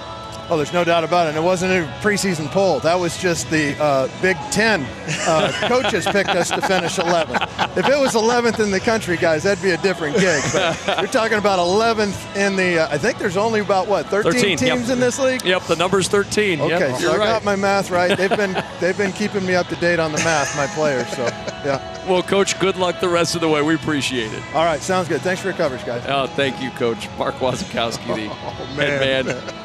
You know, he's been great with quotes this weekend. It's kind of unfair, though, because, you know, I knew I was poking the bear a little bit with that. Tanner Andrews in his 16th appearance of the season, and he mentioned it's his bullpen day, and obviously it's very different when it's bullpen day versus pitching out of the bullpen. It's the first time he's pitched out of the bullpen all season long. Well, as you heard Coach Waz talk about, a lot of confidence in this young man, 74 strikeouts on the season. He has had some command issues at times, so he's going to have to sharpen up for these 1 or 2 innings or however many pitches they get out of him. You saw him complete game earlier in this tournament. He started off a little rocky there. Gave up the 6 hits and 2 runs, but then was strong the rest of the way. First relief appearance for Tanner Andrews since the 2016 season. Ball one. Pitch sails low and away for ball 1. He started 7 of his 21 games in 2016. Started all 15 games he pitched last year, same this year as Hansen's even in the count 1-1. So it has been a while since Tanner Andrews to work, and it's like D'Alessandro's battling a bloody nose back there. Might have been when he slid back to second base on the back pick. Hard-nosed kid, though. No pun intended. I was going to say, hard-nosed and bloody-nosed. Last time Tanner Andrews came in relief was May 22, 2016 against Cal State Northridge. Went 3 1/3 innings, allowed 1 hit, and did not allow a run. But it's been a while since he was a bullpen guy. Pitched upstairs to Toby Hansen. Evens it up 2-2. But boy, was he good earlier in this tournament. 9 innings, 6 hits, 2 runs against Ohio State, 1 walk, 7 strikeouts, 109 pitches. 2-2 lifted foul and out of play. Not that you're going to battle against a weak lineup at any time in postseason tournament, but you know, the fact that Ohio State is relatively strong in the batter's box and they got to him early. He's able to settle in and really be productive the rest of that afternoon. And there's a liner to left. That's a base hit. Over to get it, Nissel holding Hansen to a leadoff single. But here come the Gophers. Number 9 hitter Hansen's aboard. Cycle back to the top of the order, and Luke Pedersen. It's a nice job on the swing here. Pitch on the outside part of the plate. Flicks it out into left field. Hit the ball where it's pitched. Outside, drive it to the opposite field. Nice job by the 9-hole. Luke Pedersen now stepping in. 0 for 2 today, grounded to short, lined out to left. See if Luke Pedersen lays down a bunt here. Pedersen does have very good speed, so Evan Warden at third base is going to have to crash pretty quickly to have a chance at getting him at first base. 9 sacrifices this year and a check throw over to first. Probably more to see what Pedersen was doing at the plate, and he did not show his hand yet. That happens often. A pitcher will throw a token pickoff over to first base just to see if the batter squares around early. Pedersen does square, bunts it foul. Bunted it right off the mask of D'Alessandro, who's checking the nose again.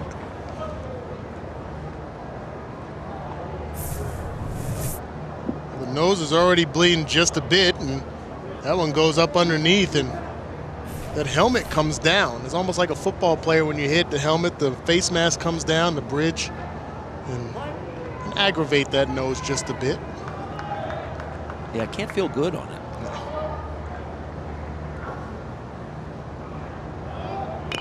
And the bunt down. Andrews looked at second, instead decides the safer route is first, and Pedersen with his 10th sacrifice of the year, moving Hansen into scoring position with 1 gone here in the 5th.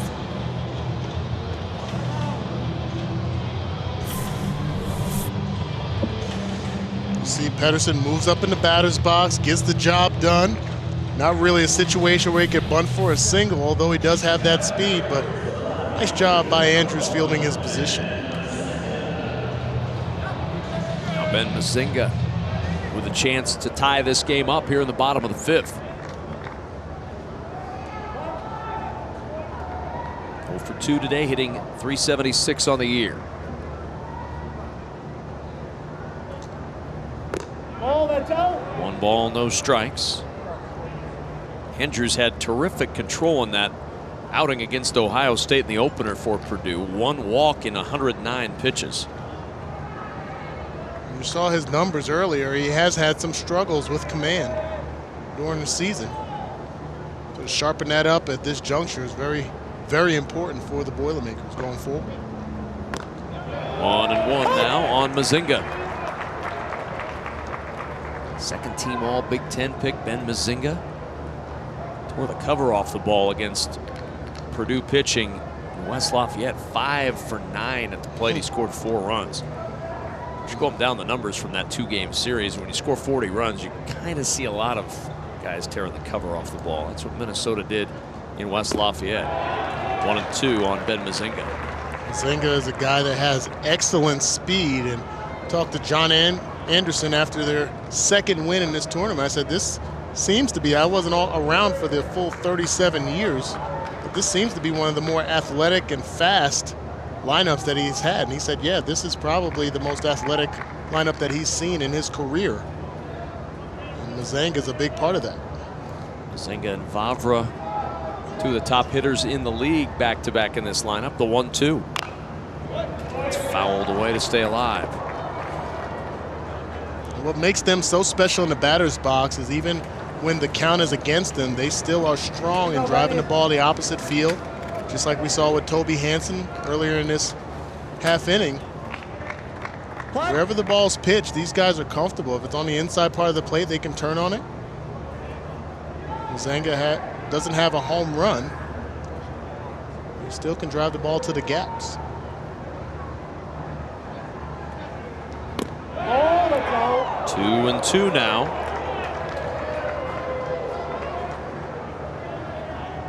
Wanted time, but didn't get the call. Watch. Mark Ewell, the home plate umpire, does not have to grant it. Yep, and that's a good job by him, still being ready to hit. You don't want to take yourself out of a pitch. Here's the 2-2 to Ben Mazinga. Little looper into shallow center field. Hunter coming on in a hurry, won't get there. Rounding third and headed for home is Hansen. The throw, and he's safe. Just to the first base side of home plate, and that's enough for Hansen to score the game's tying run. Hansen got a good jump, a secondary lead off of second base. He knew that ball was going to drop and motored around third, and this is a good job of hitting, just going down to get it by Mazanga. Pokes it out in the center field, but watch the secondary at second. Reads the ball well, takes the chance, and the throw from Skylar Hunter is just off target just a bit. It's a nice job by D'Alessandro getting to that tag just a little bit late right there on the back leg. They're going to look at this opportunity in the Big Ten baseball tournament to review scoring plays at the plate. So they're back in the little replay room is just behind home plate up the hallway, just a slight bit behind the Gopher dugout. And it's air conditioned. Yes. So there's certain things you can review. They're reviewing with that bottom check mark scoring plays at home plate. Fair or foul, ground rule, double or home run, any catch in the outfield or foul ground, third out with the infield catch and the spectator interference, all are reviewable plays. Now Danon and Scott both have made the case during this tournament that if you're reviewing a scoring play at home plate, why not make it available to review at every base? And we've seen that thus far in this tournament. Again, with the tag, looks like that front foot, the left foot gets in there before D'Alessandro gets that tag on, but that's still a nice adjustment by the catcher, making that play. Hunter's throw to that first base side, and Mark Ewell has an even better angle right there than our camera did. But going back to your point about the replay system and just being home at home, we've seen a couple of times in this tournament where replays were essential on the base pass at third base and second base. And he's safe, and we're tied at 3. About a minute 45 on that review, and as you said, it's air conditioned back there, so maybe it takes a little longer to review in circumstances like that. Let's make sure, you know, double, triple, quadruple checks of it while we're soaking up some air conditioning. We've seen some reviews go 30 seconds, 45 seconds, so they wanted to make sure here in this championship game. Terran Vavra now at the plate with first base open, and Purdue's not going to take any chances, as they're going to send him to first, it looks like, with the intentional pass.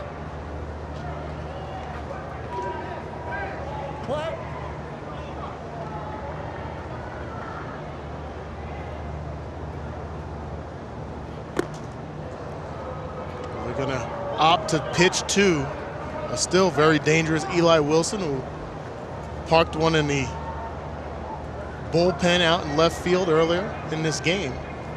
Righty versus righty matchup.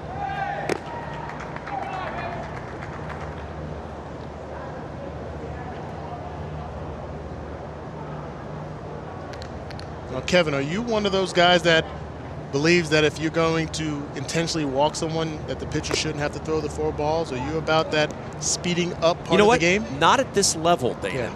Because I think it's a play at this level. I understand at the major league level because your intent is to speed up the game, and rarely, if ever, did it occur. But I've seen on an intentional walk the ball go awry. I think it's a play, and I think you keep it in, and certainly at the college level. Well, we called the game last week, Purdue versus Michigan. Jackson McGowan was in the batter's box, and Michigan was attempting to give him a intentional walk, and the first pitch was close to the plate, and McGowan fouled it off up the right field line. So you're exactly right. I believe they have to execute those 4 pitches as well. So here's Eli Wilson. Big moment in this game. 1 in, 2 on, 1 out, and the cleanup man trying to clean it up for Minnesota. He's got a homer today in 2 trips to the plate, and first offering from Tanner Andrews misses outside for ball 1. So he brought Andrews in his first bullpen appearance since 2016. And the Gophers have been able to tie it up.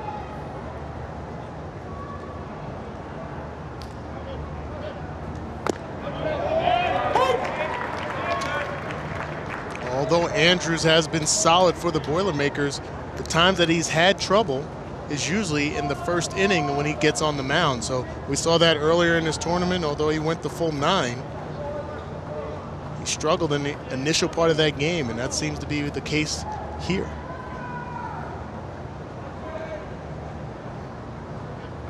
The 1-1. On the ground to second, might be 2. To the shortstop for 1. The spin, the throw not in time. Wilson beats the wrap at first. 2 down with runners at the corners, and the inning continues for Micah Coffey.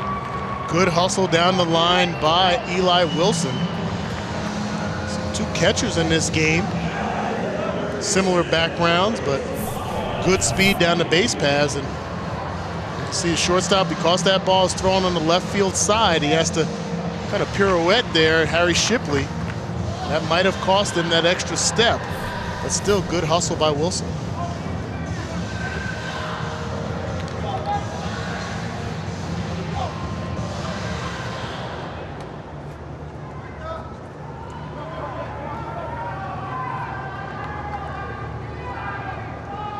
So Micah Coffey on base twice today with a double and a walk. Up with a chance to give the Gophers the lead. And that's strike 1.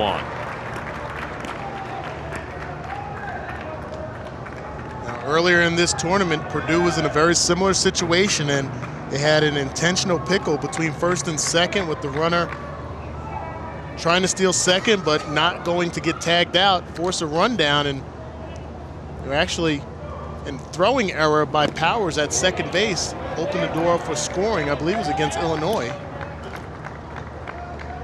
Not sure if John Anderson would roll the dice that way here, but you never know.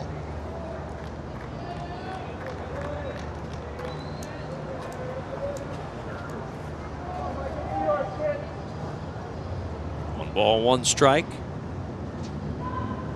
Ball, that's out. 2-1 now on Micah Coffey.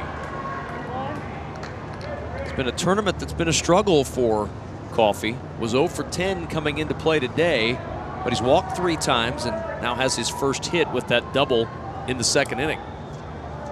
Micah Coffey's had a solid career with this program, one of the 4 seniors in the lineup today, and still a lot of confidence in this young man. He's been down this road before. 282 the average entering the at-bat with 5 homers and 32 runs driven in. Chance to give his team the lead in the 5th. They've already answered the 2 spot that Purdue put on the board in the top half of the inning. Trying to regain the lead with a base hit here. 2 out though, and Andrews even in the count 2-2 with Coffey. Just missed outside, and now Wilson will be moving with the pitch from first. I think this was the correct call. You could see just a little movement by D'Alessandro. He's lined up right behind the plate. Little arm side run with that pitch. Maybe if he's stationed outside and that's where the target is, he might be able to hold that strike a little bit better, but like he was right down the middle, shading inside on the batter.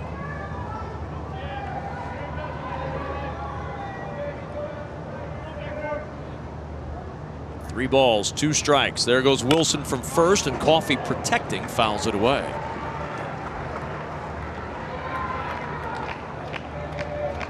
Wilson will head back to first base. Mazinga's over at third for the Gophers. Coffey trying to drive him in. There's Ben Mazinga. And there's Tanner Andrews. 25 pitches already. 27 pitches already, rather, for Andrews. The 3-2. Runner goes, and it's ball 4, and they're loaded.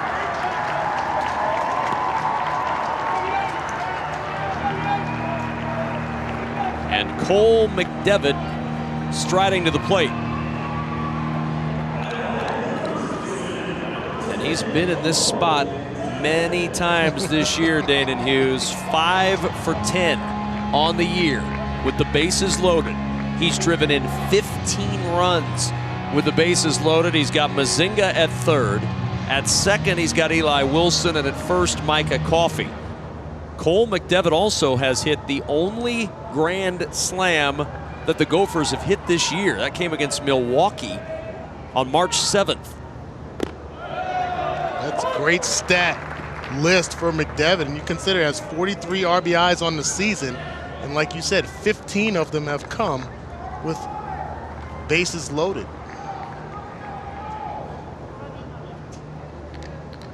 Another chance here. A base hit. Give Minnesota a little cushion. Andrews trying to get out of this jam. The 0-1. That's a foul tip into the glove of D'Alessandro, 0-2. Nice job changing up the speed just a bit. Slider, right-handed or right-hander, gets him way out in front. Can't hold back.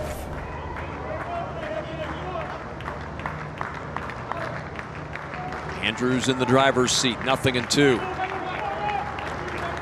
Still got to be smart with this pitch. Here it comes. Tried to get him to chase, wouldn't bite, 1-2. We saw that last adjustment by D'Alessandro. He actually set up outside the zone. Really not trying to get a strike called, but as you said, get him fishing. Bags full, 1-2 on Cole McDevitt. Gopher first baseman trying to come up with a clutch 2-out hit here.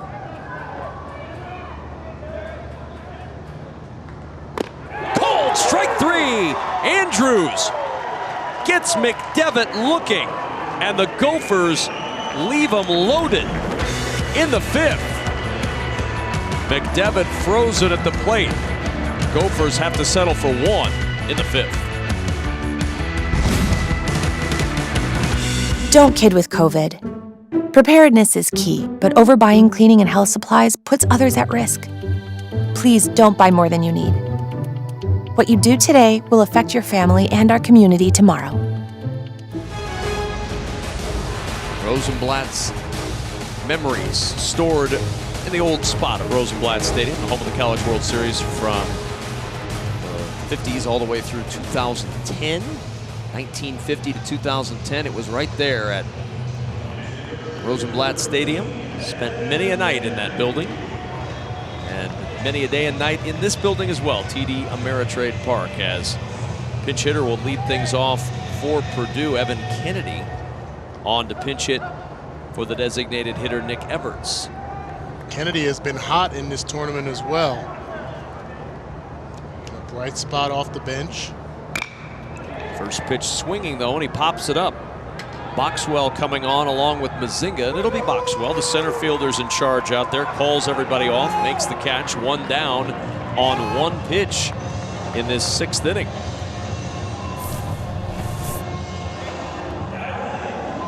Center fielder is the leader, takes control of the outfield. Gives him the Heisman out there.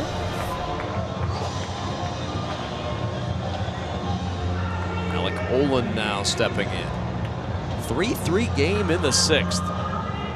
I'll go back to my initial point earlier, Kevin, to you, was this game feels like it plays more to the Purdue Boilermakers. I mean, we know Minnesota has the capability of putting up a multitude of runs relatively quickly, but this allows Purdue to stay relaxed, more relaxed than they were in the series games against Minnesota. High chop on the infield, Vavra charging. Nice pickup, but he couldn't get the exchange cleanly.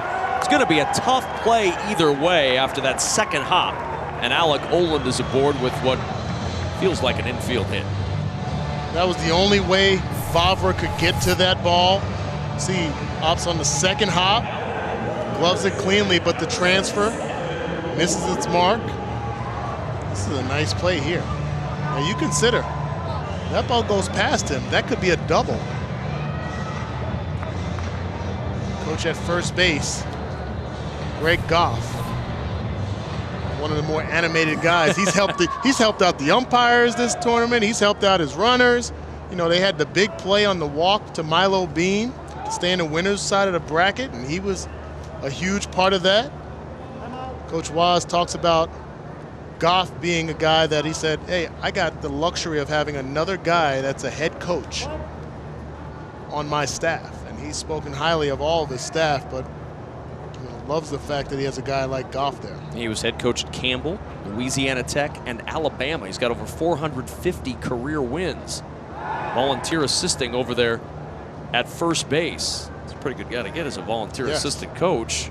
It was ruled a hit, incidentally, for Olin, so the 9th Purdue hit comes of the infield variety, and Evan Warden, the batter.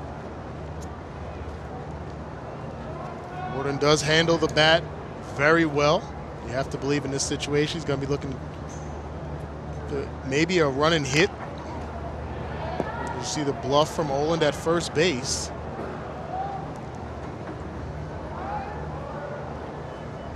Olin does have good speed. Been on twice today. Olin with 4 stolen bases and 7 attempts on the year. As Warden goes back to work. Singled in the 2nd, flew out to center in the 4th. 1 on, 1 out, and the 0-1 pitch coming from Brett Schultz. Off speed, just upstairs, 1-1. Didn't miss by much, but you heard Mark Ewell say that's up.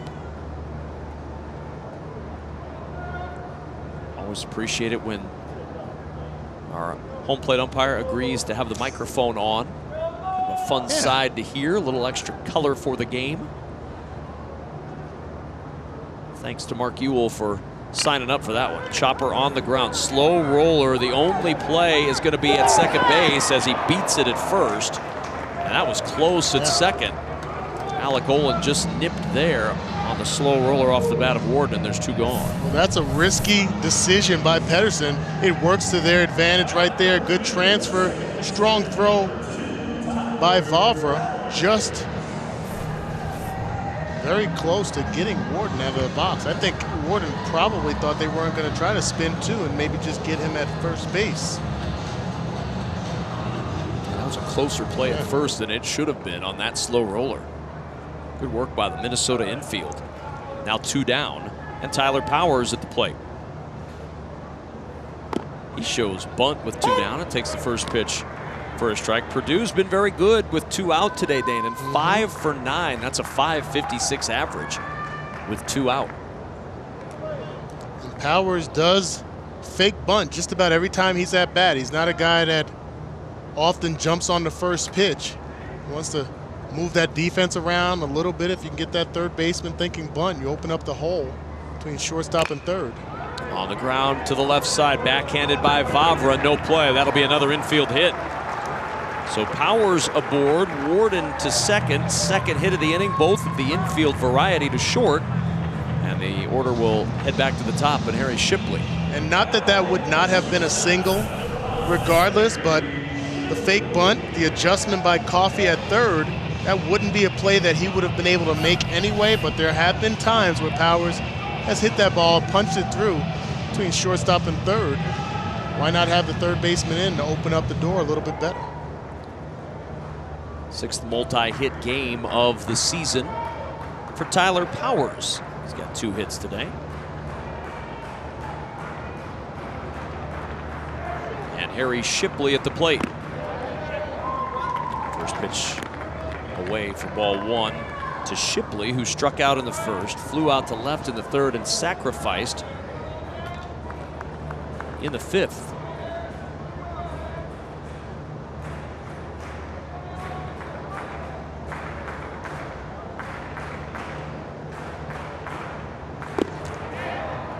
That's in there for strike 1. 1-1 the count.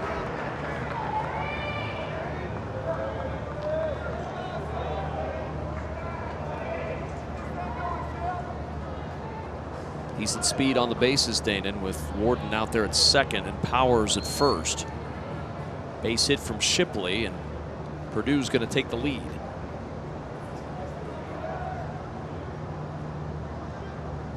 Two down in the inning as Schultz deals the 1-1, and a bouncing ball through the right side into right field for a base hit. Rounding third is Warden, headed for home. The throw up the first base line, and Purdue back on top, 4-3. It's an RBI single for Harry Shipley. Excellent job by the senior leader. Harry Shipley takes a fastball on the inside part of the plate and just drives it right past the first baseman, head down behind the ball. No real chance for McDevitt at first base, and secondary, he's on the move, sees it through and cruises home for that go-ahead run.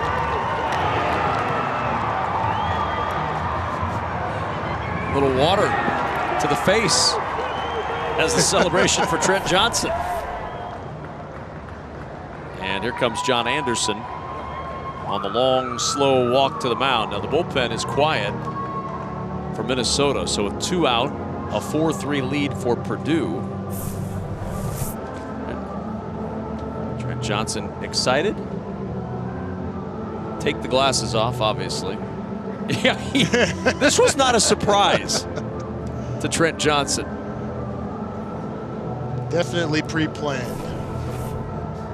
Tapped him on the shoulder. Right, take the glasses off, close the eyes. So the bullpen wasn't active, but it had been. Warming up a moment ago was Sam Thorson. We'll tell you about him when we return. After the game, it's The Big Show. They'll give you complete highlights and post-game reaction. The Big Show after the game right here on BTN. And grounds crew gets some ice cream. I assume Rick Pizzo and Michael Huff will have ice cream for them in the studio on The Big Show tonight. This is the stakes, the Big Ten Tournament Championship Trophy for 2018. Right now, Purdue with the lead, a 4-3 advantage. Sam Thorson on for his 14th appearance of the year, and Thorson trying to hold down a Purdue team that has continued to scrap and fight, and they're back on top 4-3. First time we've seen Thorson in this tournament. Danon just pointed out walks and strikeouts. Control's been an issue. Yes, it has. Command has been an issue. He has a good cutter that he replaced his curveball with, utilizing that cutter because it works so well against left-handed batters, but 92 to 94 with his fastball, and that command has been an issue.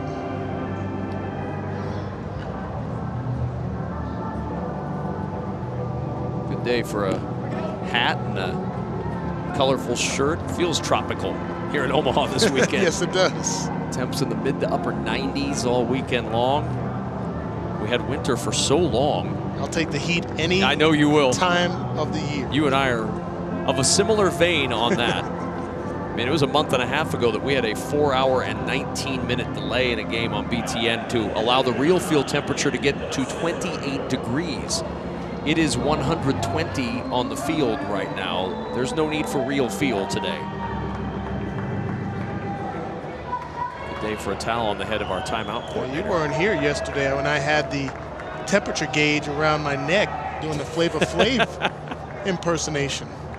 Fun times down there in the heat.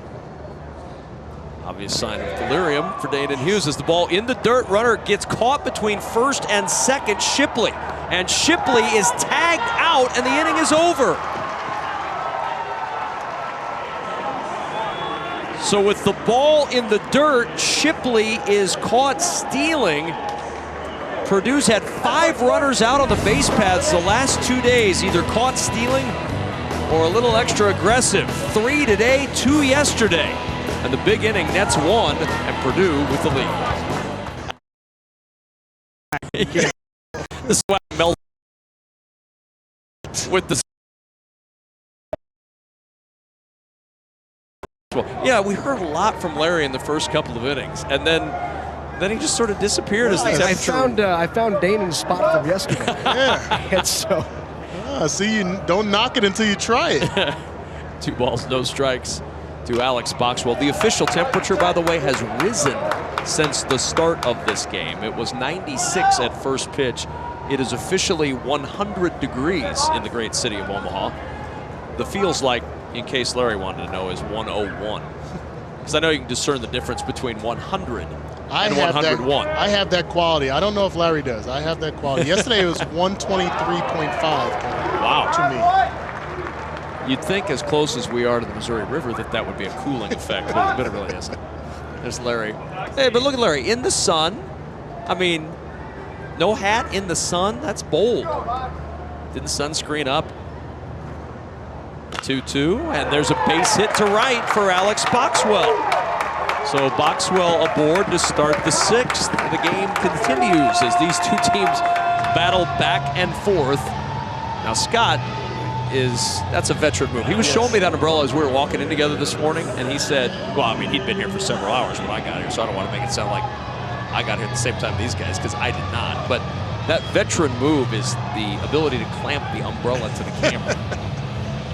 I mean, our BTN crew, man, a tip of the hat to these men and women who have been out here all week long in the hottest temperatures of the year. And it's not like they've had a lot of time to acclimate to heat this season. It went from, oh, nice spring, to boom, it's 1,000 degrees. And they've done a great job as Kazuki pushes the bunt up the first baseline. This is going to be a tough play. The flip to the second baseman covering, and McGowan got it there just in time. It's a sacrifice that almost turned into an infield hit for Jordan Kazuki. Boxwell to second with one away. Well, this is one of the issues that Purdue had in their earlier meetings this season, is opening the door up for them to be able to take advantage of miscues, but that did not happen here. Good communication, McGowan to Powers. As you can tell, they were speaking to each other. There was no collision and no error. Third straight inning with a sacrifice for the Gophers. One of their 2 previous sacrificed runners came around to score. Toby Hansen now, who singled and scored in the 5th. He was one of those sacrificed runners. The pitch misses low and away to Hansen for ball 1.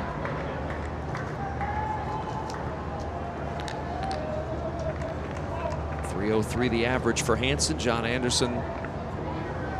And when you're a veteran, you know to stay out of the sun. Backed by the fan. That's a good spot. It's not a whole lot cooler there. The 1-0 hit high in the air to center field. Hunter going back. Plenty of room in the deepest part of the ballpark to make the catch for out number 2. Tagging at second and heading to third is Boxwell, but now 2 away on the long fly ball out from Toby Hansen. Hansen put a charge into this ball, and Kevin, I had talked about this lineup for the Golden Gophers, and what's so impressive to me is that the ability to drive in runs 1 through 9. You see some other teams, the bottom of the lineup, maybe 12, 10, in the single digits as far as RBIs, and here you see puts it out there far enough to allow the runner to advance. But you got 28 at the bottom by Toby Hansen, who's been hampered by injuries during this season, and 25 at the top, 53 in the middle. It's been relatively equal production up and down this lineup, and you consider the young arms that they have pitching, one of the more complete teams indeed. 1 ball, no strikes from Cheney to Pedersen. At third is Boxwell representing the tying run. And that's outside for ball 2.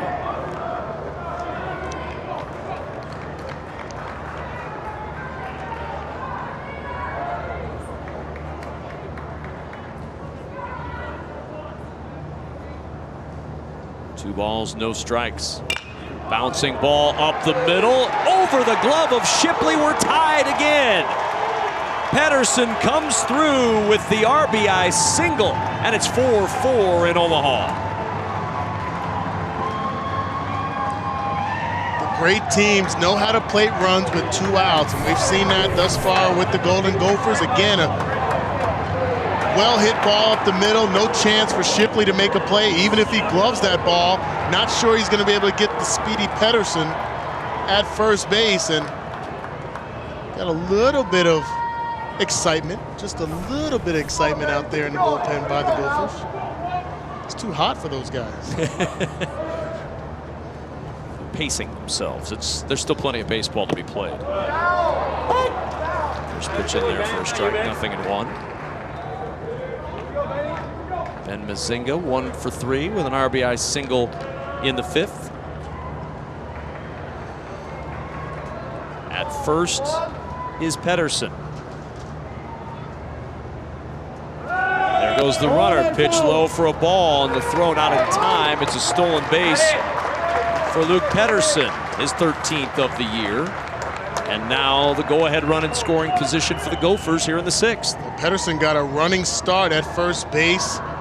As I said, good speed, his 13th stolen base of the season, but you saw that little extra shuffle. Goes to the outside part of the base. No real chance for De La Sandra.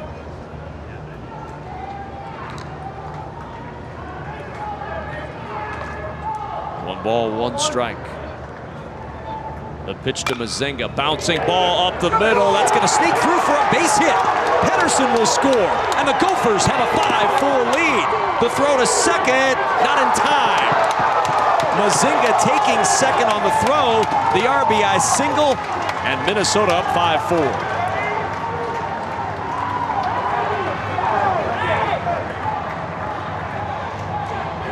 The door has opened for the Gophers, and this is another well-hit ball up the middle.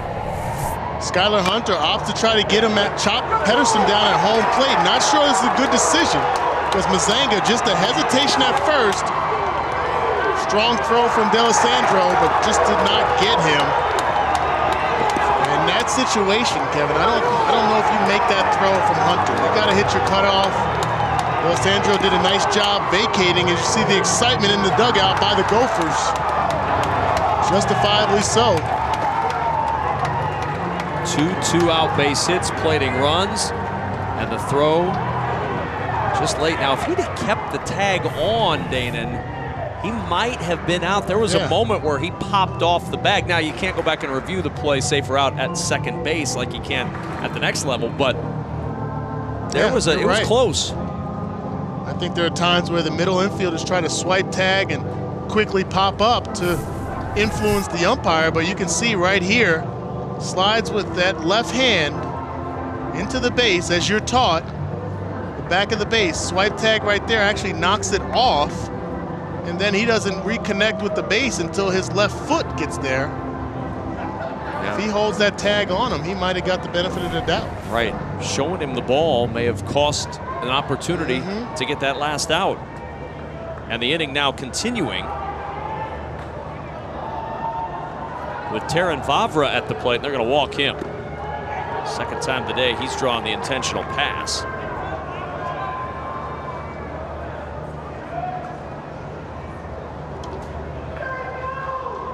So Mazinga out at second.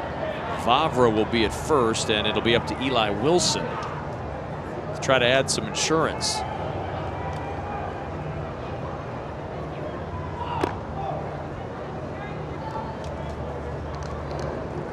This is the door that Coach Waz talked about not leaving open for the Gophers, and you give credit to John Anderson. Each time the Boilermakers have punched, he's counterpunched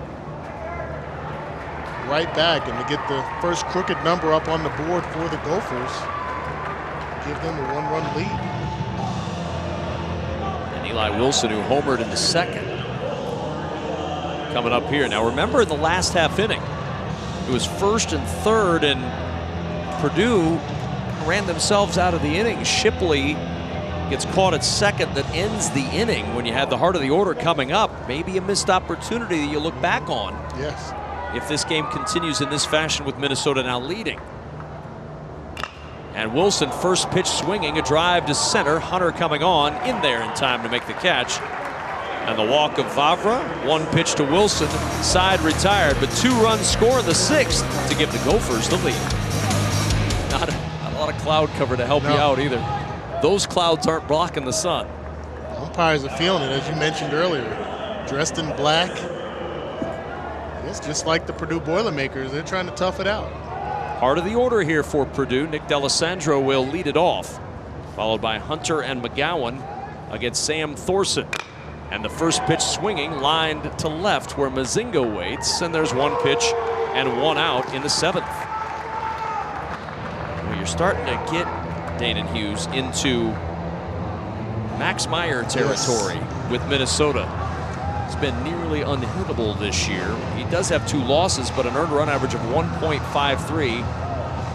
He's only allowed 6 earned runs, and you got to figure that it could be a multiple inning performance if needed for Max Meyer today. Hasn't been used much in this tournament, and even conversely, we talked earlier about Leonard being the star out of the bullpen for the Boilermakers, but the Boilermakers hadn't been in a situation where they've been ahead against Minnesota. Ball, no strikes. Leonard has not pitched against the Gophers this year, so it'd be a new arm.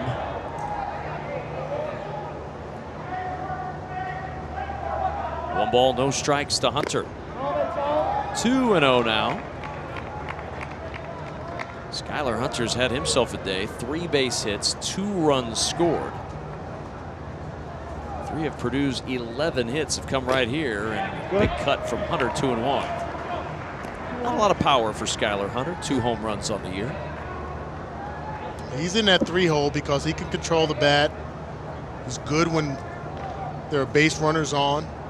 Smart when D'Alessandro's on because of his ability to steal bases.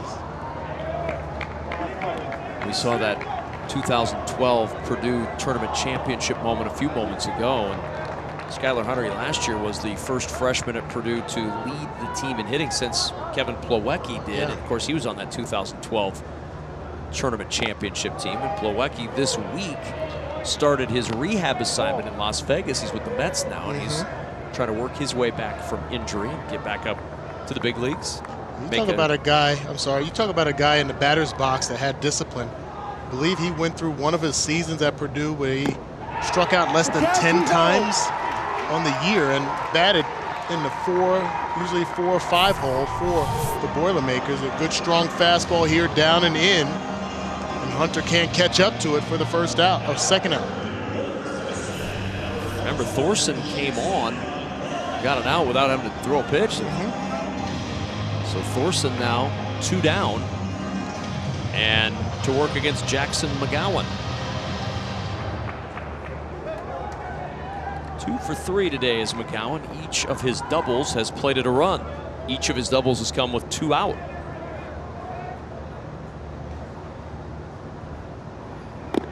And Thorson deals the first offering in there for strike 1.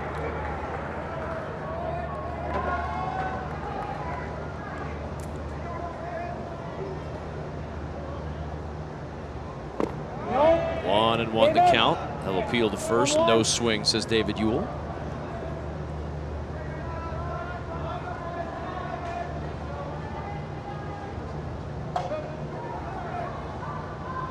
The 1-1. 2 balls and a strike. I'll get him in one. Here you go.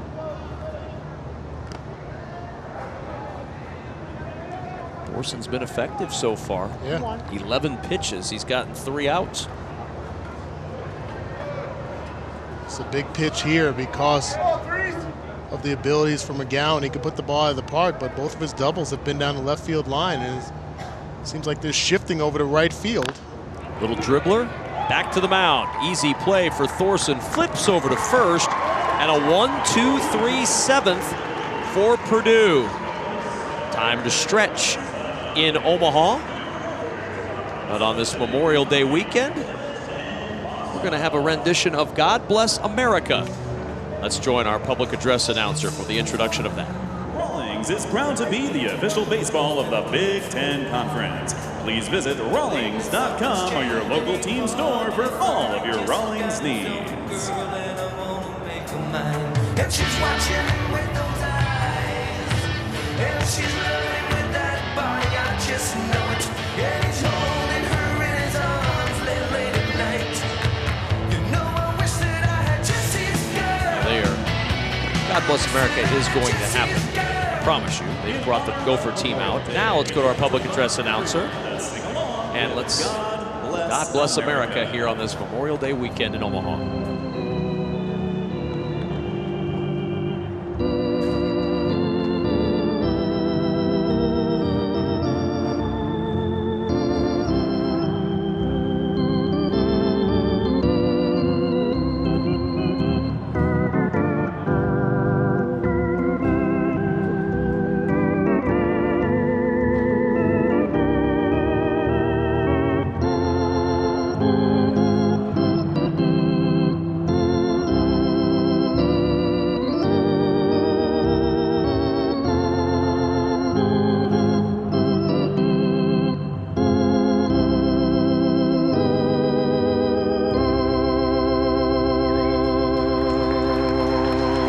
Look at Butch Hugg, tournament director here at the Big Ten Baseball Tournament.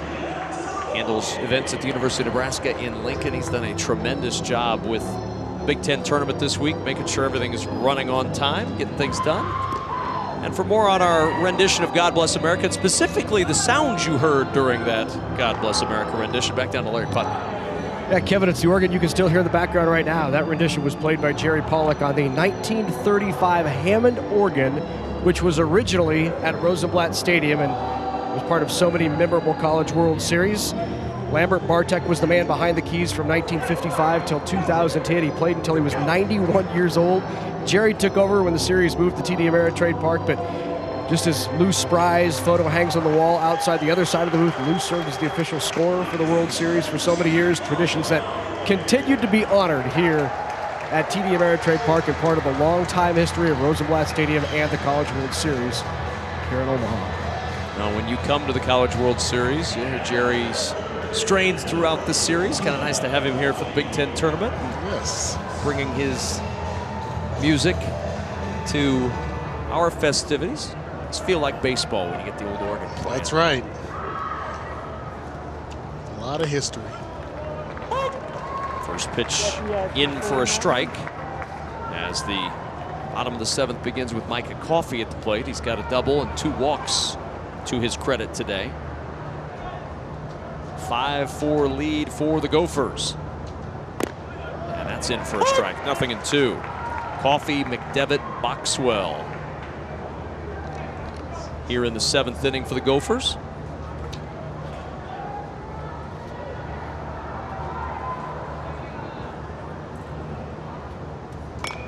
And that's fouled off against the screen. Cheney has been very effective for the Boilermakers this year. He has a devastating slider, and you'll know early if he has it going and how effective he'll be. His fastball could be in the low 90s as well. The 0-2. Misses outside for a ball. He was charged with those 2 runs in the 6th. That earned run average of 4.58 on the year for Cheney. Leadoff batters, though, have had good luck against him, hitting .394 to start innings. And Coffey to center field. Hunter came in, now has to go back a bit, makes the catch. And there's 1 down in the 7th. So Coffey retired for the first time today. That'll bring Cole McDevitt to the plate.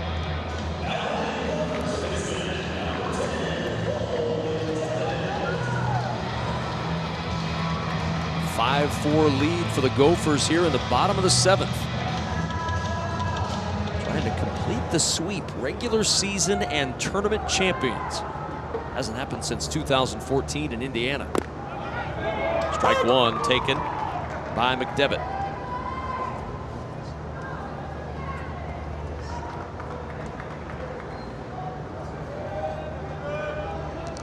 Forget it. Minnesota 2010 ran the table and won the tournament that year as well. It's their last tournament championship. Of course, they were regular season champs just 2 years ago. We had a string where 3 seed, a 4 seed, and a 5 seed over the last 3 years have won this tournament. Even had an 8 seed go to the championship a couple of years ago. For Purdue, trying to become the first 2 seed to win since Ohio State in 2003. They beat Minnesota in that championship. The 1-2 swing and a miss, and McDevitt out number 2 in the 7th. Good pitch from Cheney to fan McDevitt. Well, this is the slider. It's working well for Cheney. Starts out over the plate, ends well outside, but too appetizing for McDevitt.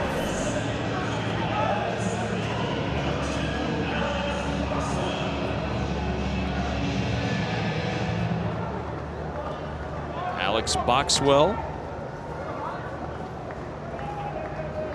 1 for 3 today.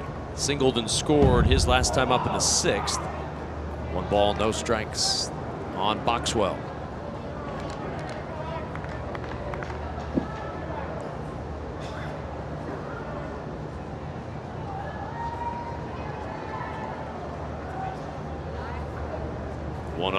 Ball that's out. That misses away, 2-0. So what? Next pitch. That's the attitude you got to have in this game. All right, something bad happened on that pitch. So what? Next pitch. Or something good happened. So what? Next pitch. Take that lesson into life, Dana. That's right. I'm You going to use that. You had a bad day. So what? Next day. Next day, exactly. I'm going to use that with my boys this summer. So what?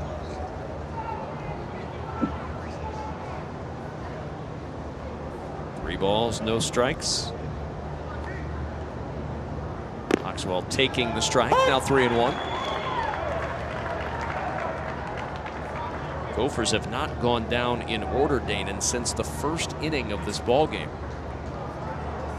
Cheney trying to get that done here. Trying to rally in the count against Boxwell, the 3-1. Now 3-2 with 2 down in the 7th. What I like about Cheney on the mound, he goes about his business relatively quiet. His body is quiet. He just has such a live, loose arm. He works from the stretch. He works pretty quickly. He's got the 2 pitches that he works with. And 3-2's fouled away. good command of both pitches. He wants to work that fastball in on the hands. That slider down and in or down and away from right-handed batters.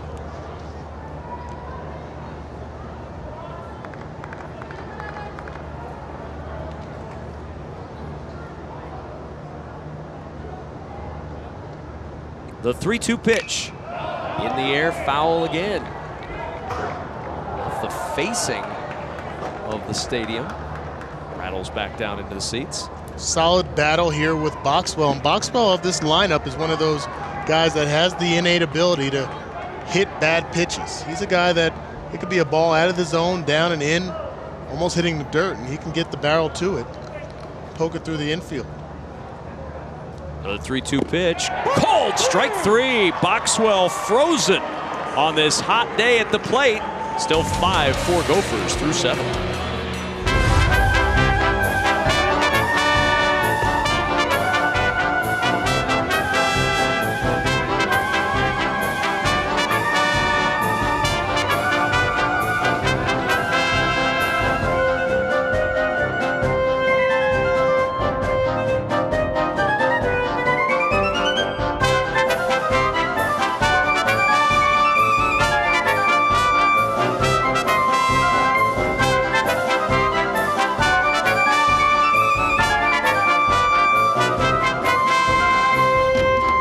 Fun at the old ballpark. It has been a week of fun in the dugout. Half of those things are attempts to cool off while cloaked in humor because it's hot. And you have to do things to keep the excitement up because you know how heat can make you sleepy, make you lethargic.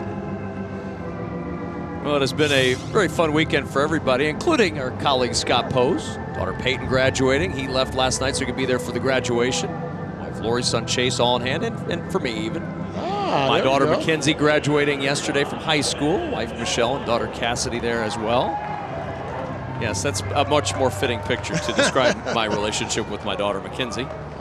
So we know where she gets her personality from now. Yeah, identical. I'll be down that road next year, so I don't know if it'll line up like you and Scott around this Big Ten tournament. But I know. Somewhere. Kind of had to juggle everybody's schedules this year for the graduations. I've got a couple of years off now from that. I have 3 graduating all next year. Oh my goodness. So we've got Nissel, Kennedy, and Oland in the 8th inning for Purdue. Max Meyer on the hill for Minnesota. Did not face Purdue in the regular season, going for the 6-out save here, and the save that would tie the Minnesota season record if he can get it. He has been fantastic this year, 15 saves on the season. See this last pitch as that curveball buckles him just a little bit high.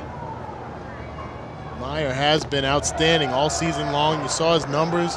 Opponents batting 140 against him during the season. And a fastball at 92 to 94 and a slider that we just got a glimpse of that was pretty devastating. The 2-2 pitch. Swing and a miss. Nissel out on strikes. And there's one gone in the 8th.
Meyer.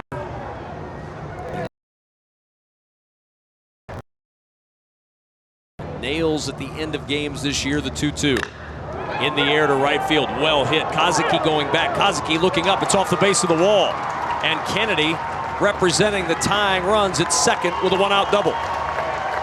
Continue to swing a hot bat in this tournament. Kennedy coming through with the extra base hit. Well struck to right center field. Good balance. Strong through the zone. Quick bat. Kazuki couldn't get to it. And Charlie Nasuti, after Kennedy coasts into second, will come on to pinch run for Evan Kennedy. So Kennedy gets the double, walks off to Nasuti taking over, representing that tying run. It's only the 5th extra base hit that Meyer has allowed all year long, and Nasuti on to run as Alec Oland steps to the plate. Oland with a base hit in 2 official at-bats today, also walked in the 4th. Nasuti just a freshman. Needing a key hit here again, like you said earlier, the bottom of the lineup really doing a nice job swinging the bats, not just today, but throughout this tournament.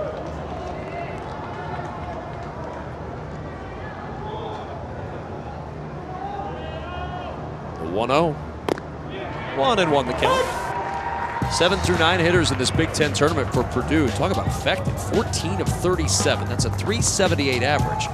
12 runs more than 5 teams scored total in this tournament, and 3 stolen bases. Mark Wasikowski will take that every time. That's terrific. The 1-1. In the air to center field. Boxwell drifting into the gap in left center will make the catch for the second out.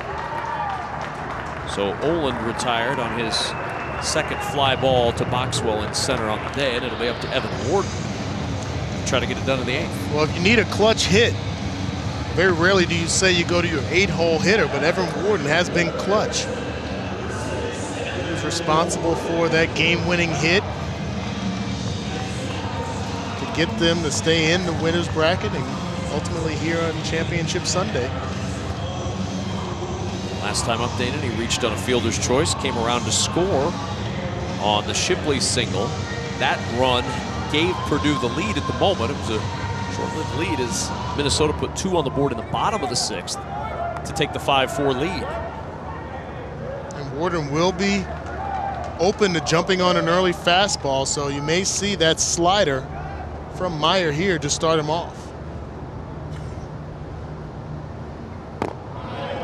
Low and away, ball 1. We've had some walk-off winners in this tournament. Warden providing one of those on Thursday against Michigan. Wyatt Cross, Ben Troike, Jesse Franklin, all with heroics in this Big Ten tournament so far. The 1-0 to Warden in there for a strike, 1-1. Can't walk it off here, but he could certainly get Purdue even with a base hit.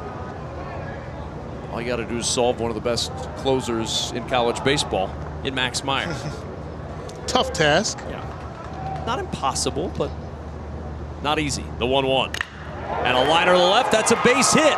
Mazinga up with it, rounding third and headed for home as Nasuti. Here's the throw, and he is out at the plate. Mazinga guns down the tying run with a pinpoint throw home. Nasuti retired, and so are the Boilermakers in the 8th inning. 4th assist of the year for Mazinga from the outfield as he guns down Nasuti. We'll head to the bottom of the 8th in a 5-4 game, but they're going to look at it just to make sure. Again, plays at the plate can be reviewed. For the review to make sure that it is indeed out at the plate on the throw home from Mazinga. I think it was pretty clear.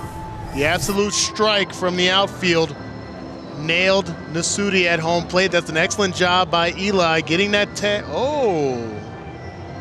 little bit closer than I thought initially. Right here. One more look at it. Watch the hand.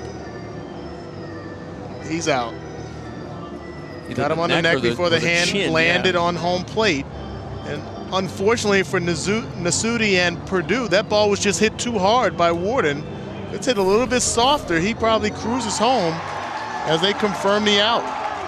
48-second review confirms the out.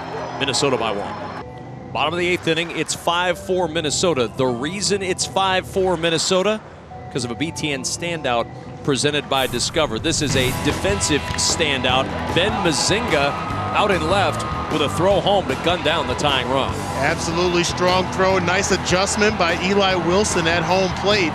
Chops down Michael Nasuti.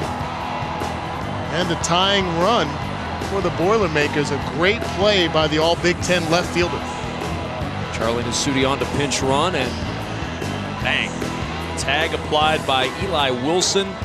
Just before the hand got down, they reviewed it, as you can in the Big Ten tournament on plays at home. Mark Ewell got it right on initial call, got it right on review. And it was quick. And now back to work for Minnesota. Jordan Kozicki bouncing the first offering from Ross Leonard, foul. Ross Leonard, the ace for Purdue. 1.26 career earned run average, the NCAA active leader. 15 saves this season, tied with Max Meyer for most in the Big Ten. And his first appearance here in Omaha, the 0-1. And line to the third baseman, Warden. Makes the catch on that soft liner. And there's one gone in the bottom of the 8th inning.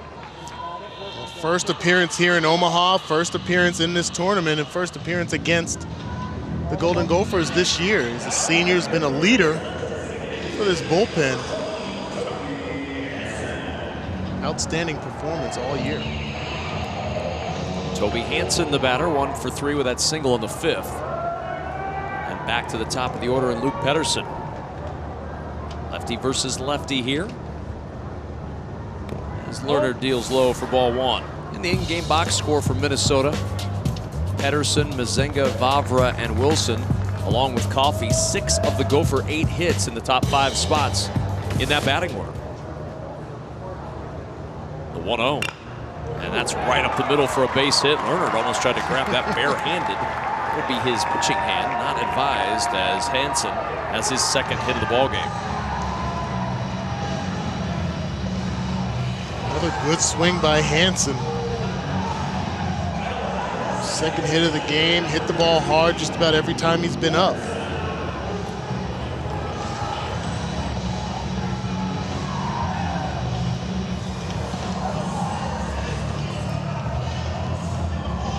One on, one out. Big insurance run over there at first for Minnesota in the 8th, leading 5-4. And knowing Purdue's got 9-1 and 2 coming up in the 9th inning. First pitch to Pedersen, and he tries to drag bunt that one, and it's foul, 0-1. Not a bad idea with a left-handed pitcher on the mound, try to drag that towards first. That's right, left-handed pitcher is going to fall towards third base.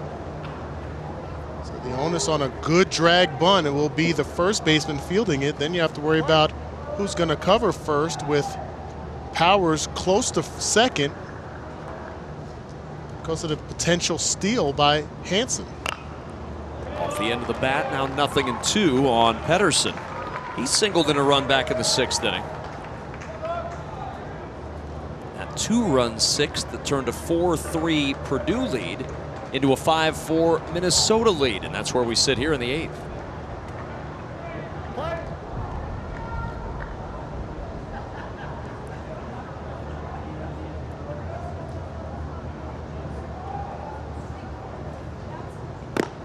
Just missed, 1-2.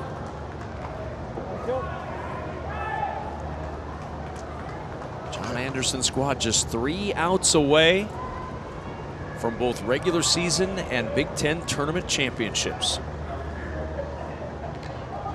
Pedersen is not going to be an easy out on a ground ball. Double play is not automatic with his speed out of the box. Stays alive with that liner. I love the approach by a lot of these batters, not just the Golden Gophers, but also the Boilermakers. When they have 2 strikes, especially from the left side, you're seeing several of the guys, Vavra, comfortable punching at the left field. ball, 2 strikes.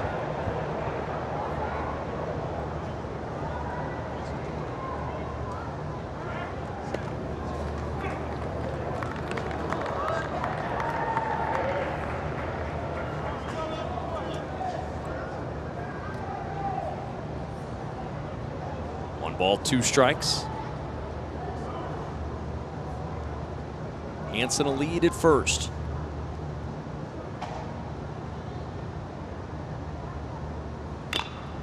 In the air, foul. Pedersen battling here, still at 1-2. And Leonard in his set position, his delivery home, he comes straight up with that knee, and it makes it difficult as a base runner at first base to read it. We've seen pitchers that cross their foot or their knee over the rubber, but right here he's straight up, and then watch how his foot comes down towards first, then comes home. As a base runner, each movement in his delivery looks like he's going to come over with a pickoff move, so Toby Hansen is playing it pretty close to first base.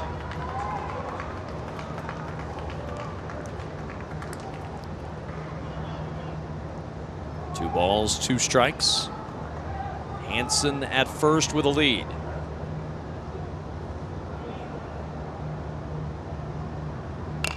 And stays alive again, does Pedersen. Nice little battle here. It's interesting when you talk about Leonard, it's almost in direct contrast to what we were talking about Max Meyer. Max Meyer is a power pitcher in the low to mid 90s. Done a phenomenal job in that closer role, but Leonard has been in that same role, but he's going to be a mid 80s guy and just mixes up his pitch as well. Does a nice job keeping guys off balance.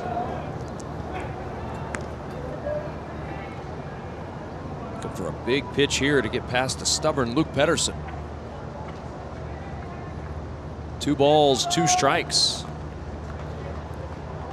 Infield is squeezed in the middle.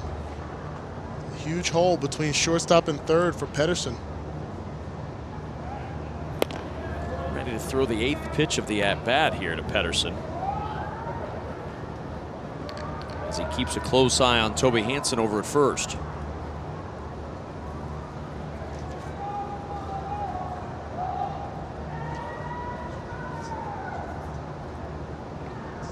Two balls, 2 strikes, runner goes. Pitch swung on and fouled away again.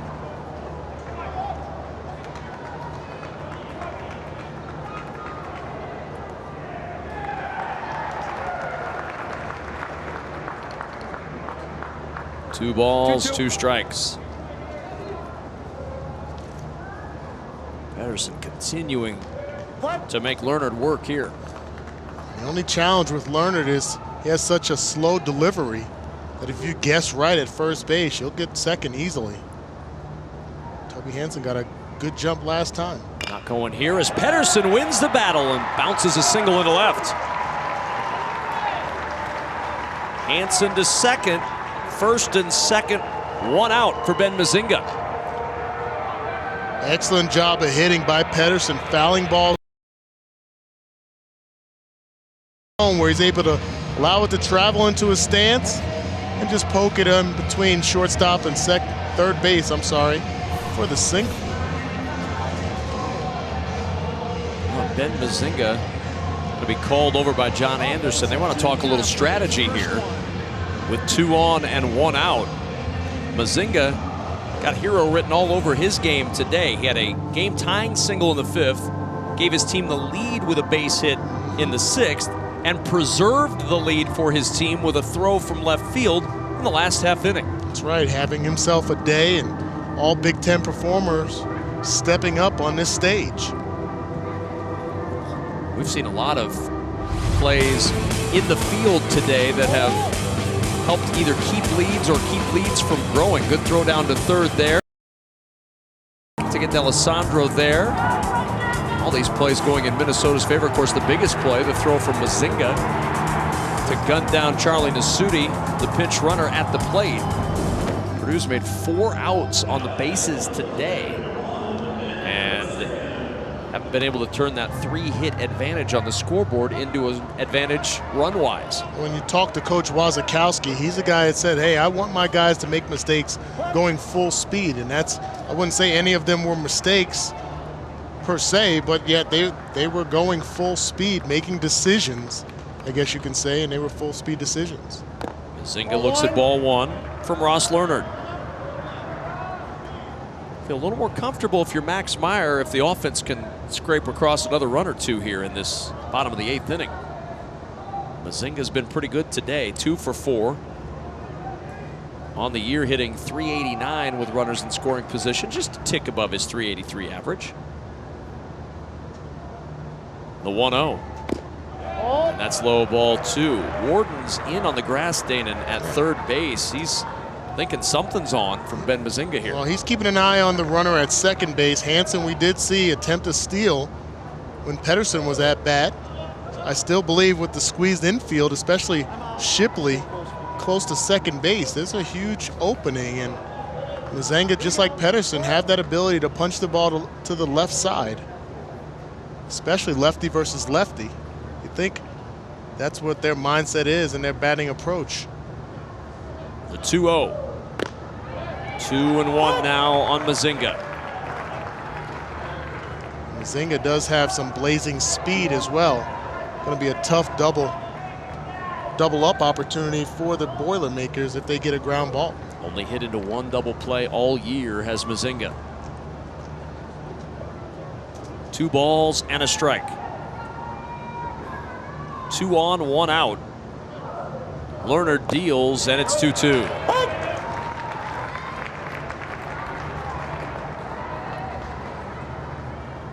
Again, Lerner masterful with that off-speed pitch.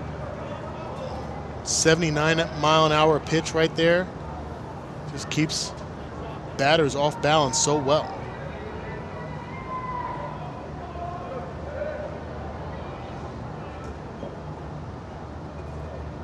Hansen at second, Pedersen at first, the 2-2. Upstairs for ball 3. 3-2 now on Mazinga. Now you have to decide if you're Minnesota with 1 out.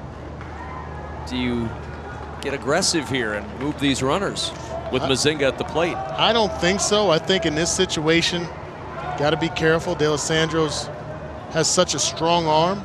Left-handed batter opens the door to the easy throw to third base to chop down the lead runner. And again, if you're Minnesota, you want to make them work a little bit longer. You have Max Meyer. You have that luxury. Like to score more runs, but you still feel comfortable.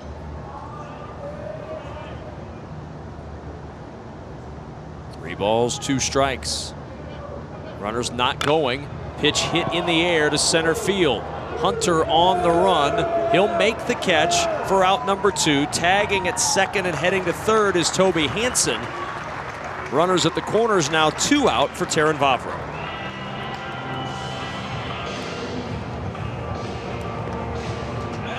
Solid execution of the pitch by Lerner. Gets the ball elevated in the zone a little bit, just enough for Mazinga to get up under it. Terrin Vavra in the 3rd inning came up and cranked a solo home run. He has not seen a pitch in the strike zone since that home run. Intentionally walked in the 5th and the 6th inning. And you wonder if it wasn't lefty versus lefty, you might even consider it here, even with first base occupied. That may be the lead reason why you don't opt to try to run the runner at first base, because you don't want to give him the opportunity to, and the open door to intentionally or semi-intentionally walk him. Give him a chance to swing the bat.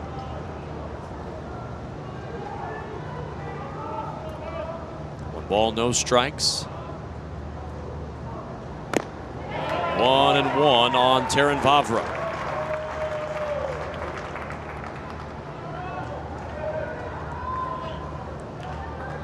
Gophers clinging to that 5-4 lead. Insurance runners at third and at first.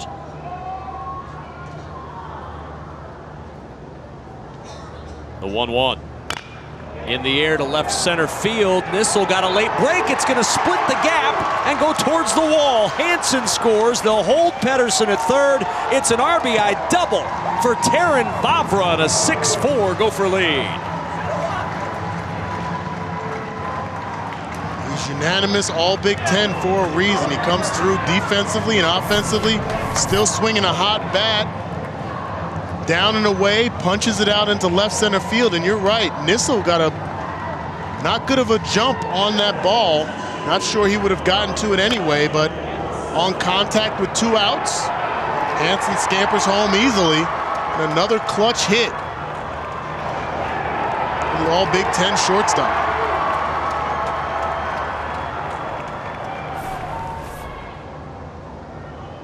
And now Eli Wilson. Wilson homered in the second. Runners at second and third with 2 out. And Wilson looks at a strike. Eli Wilson not only doing the job at the plate, doing the job behind the plate. John Anderson telling him this, he's done an incredible job of handling that pitching staff this year. We were talking about it earlier. He calls all the pitches for his pitchers behind the plate. A rarity in college baseball. As Wilson sprays it foul, down 0-2.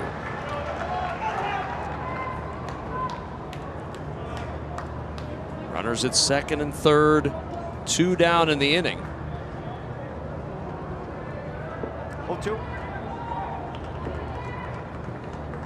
Again for Purdue, it'll be 9-1-2 in the order coming up in the top of the 9th, but needing at least 2 runs now to tie. Wilson awaiting the 0-2 pitch.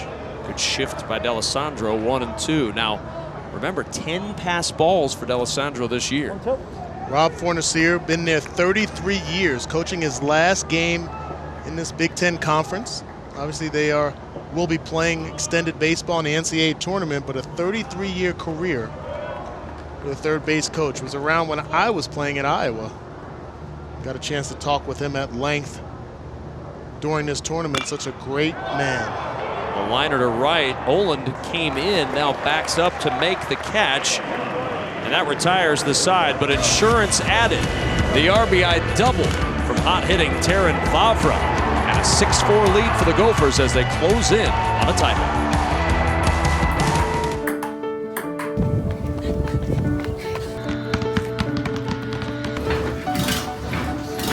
Out at home probably like the rest of you. But I've learned a lot about wood floors. Tonight we got batting cage challenge. As you can see, the Monopoly board is set up with a lot of hotels. I'm gonna make the pancakes. Grace is gonna make the eggs. You two are going to love the cupcakes. Just gonna check on the homeschool crew and make sure everything's going okay here. Stay strong, parents. We're going to get this done. All we can control is right now and trying to maximize our days the best we can. And I'm just so grateful for family, for friends, for loved ones, and the Big Ten. Be a coach. Be a teammate. Be a friend. Be a teacher. Be a family. We are a team. We are a team. We are a family. We got this. We got this. We can do this. We can do this.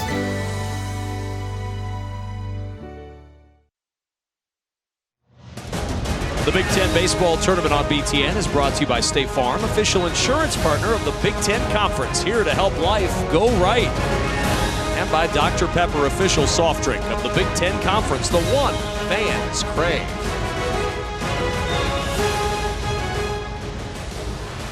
Top of the 9th inning, a 6-4 lead for the Minnesota Golden Gophers, going for the season sweep of championships, both regular season and tournament. Skylar Hunter 3 for 4 with 3 singles for Purdue, 8 for 13 hitting with 2 out. However, the go-ahead single by Ben Mazinga in the 6th. He threw out a runner at the plate in the 8th.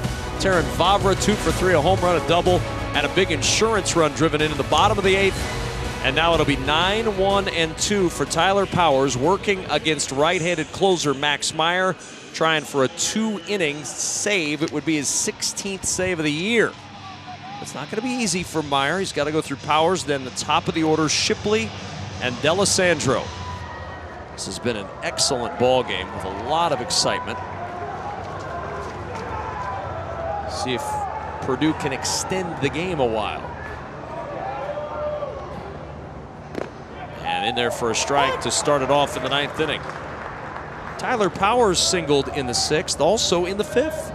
And you wonder what kind of approach the Boilermaker batters will have against Maya, who has very good command of all of his pitches. Do you take pitches here? We saw that initially by Powers. Ground ball though to second ends the at-bat as Pedersen fires to first. One down in the 9th, and the top of the order, Harry Shipley.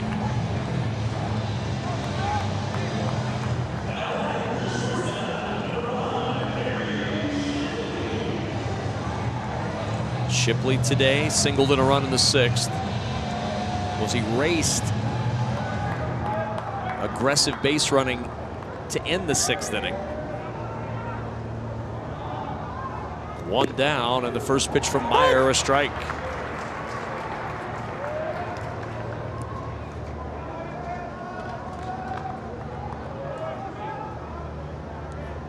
No balls, 1 strike. And it's 0-2. Terran Favre has been strong today. Not a surprise, he's been strong all year. That's right. No balls, 2 strikes. High for a ball, 1-2 the count. And Mazinga figuring large in this game, had the go-ahead base hit in the 6th, and then gunned down, tying run at the top of the 8th at the plate. A 1-2 on the ground to Pedersen at second. Easy play for the second sacker, and there's 2 gone.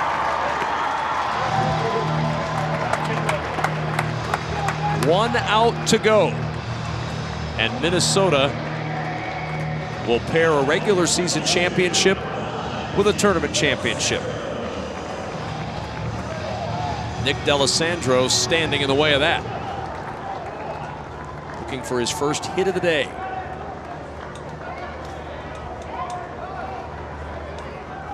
Two out, nobody on.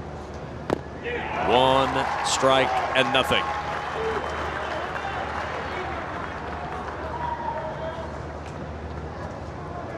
Both of these teams will hear their names called for the NCAA tournament.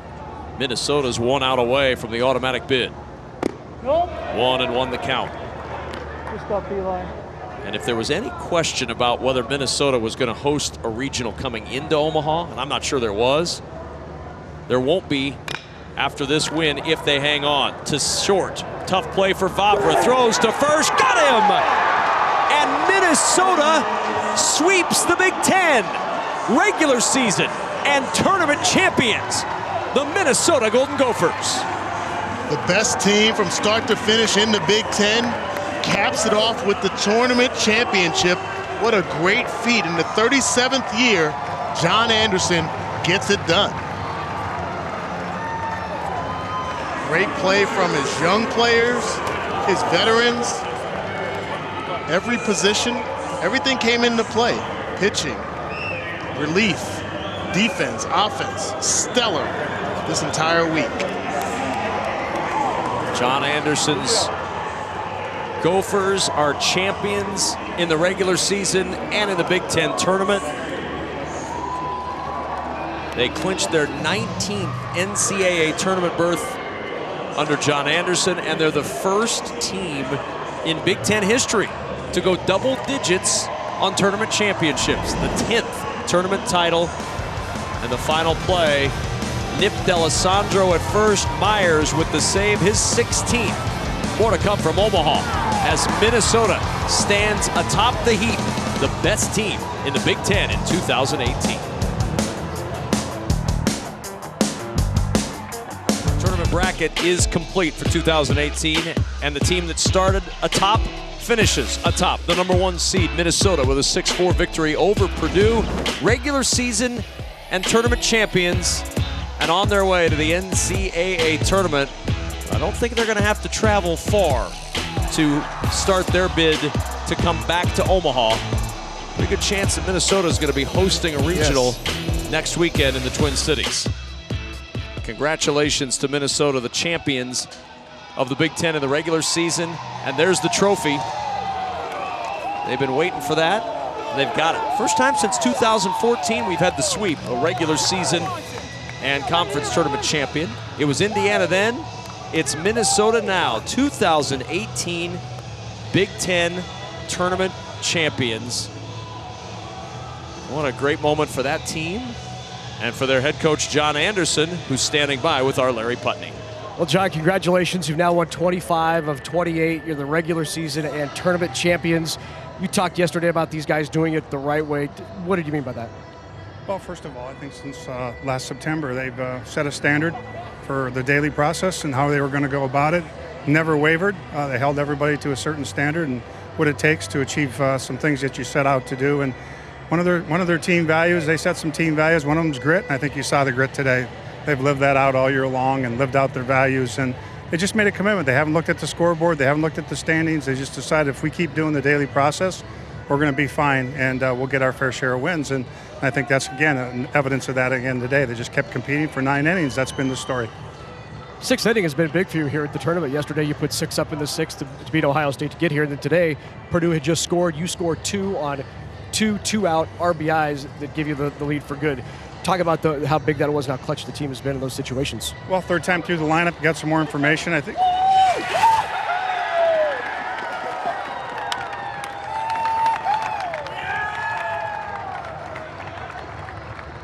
How'd that feel? Wow. Well, I've been hot all the last couple of days, so it feels pretty good, actually.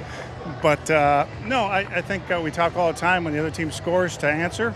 And they've been really good at answering and trying to get the momentum back on our side. And I think in this tournament, if you go back and study the box scores, I think that's what we've done is we've answered when the other team has scored or taken over the momentum of the game. And, again, that's a trait of them, just focusing on the next pitch and the next play. Talk about Ben Masinga's throw. Oh, boy. Ben's come a long way as an outfielder. And the thing I told him in the dugout I was impressed with, that he set his feet, didn't rush the throw, make sure he secured the ball, got a grip. And just, we talk about all the time, just do what you can do. And that's all you can do is feel the ball, get a grip, and try to make an accurate throw. You will likely hear tomorrow you're hosting. Talk about what gives you confidence that this team will make it to a super regional.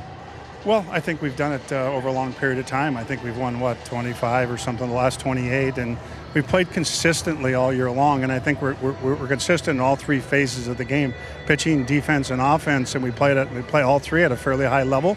You know, we have a back end of the bullpen that's pretty good. We have a closer that can get it done, and our starting pitching's been outstanding. You got Brett Schultz in the middle. He's done a great job coming out of the bullpen for us as well. So it's a veteran team. It's played at a high level all year long, and I think it has a chance. We'll go anywhere and compete with anybody. I think that's been our motto all year long. Let's go out and compete and see what happens. Congrats, Joe. Thank you very much. Well, shower in the midst of the interview with Larry Putney. Larry showing the same quick reflexes that Danon did when he got an opportunity to see that shower earlier in the week when Reggie Meyer got the Gatorade bucket dumped on him. Minnesota, though, tournament champions.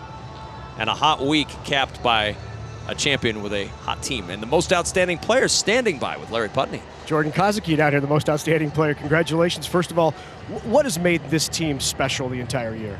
Beginning of the season, we knew we had a special thing coming. We dropped the first game of the year, and it just motivated us the rest of the year. And it's been fun week in and week out, just competing and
Thank you.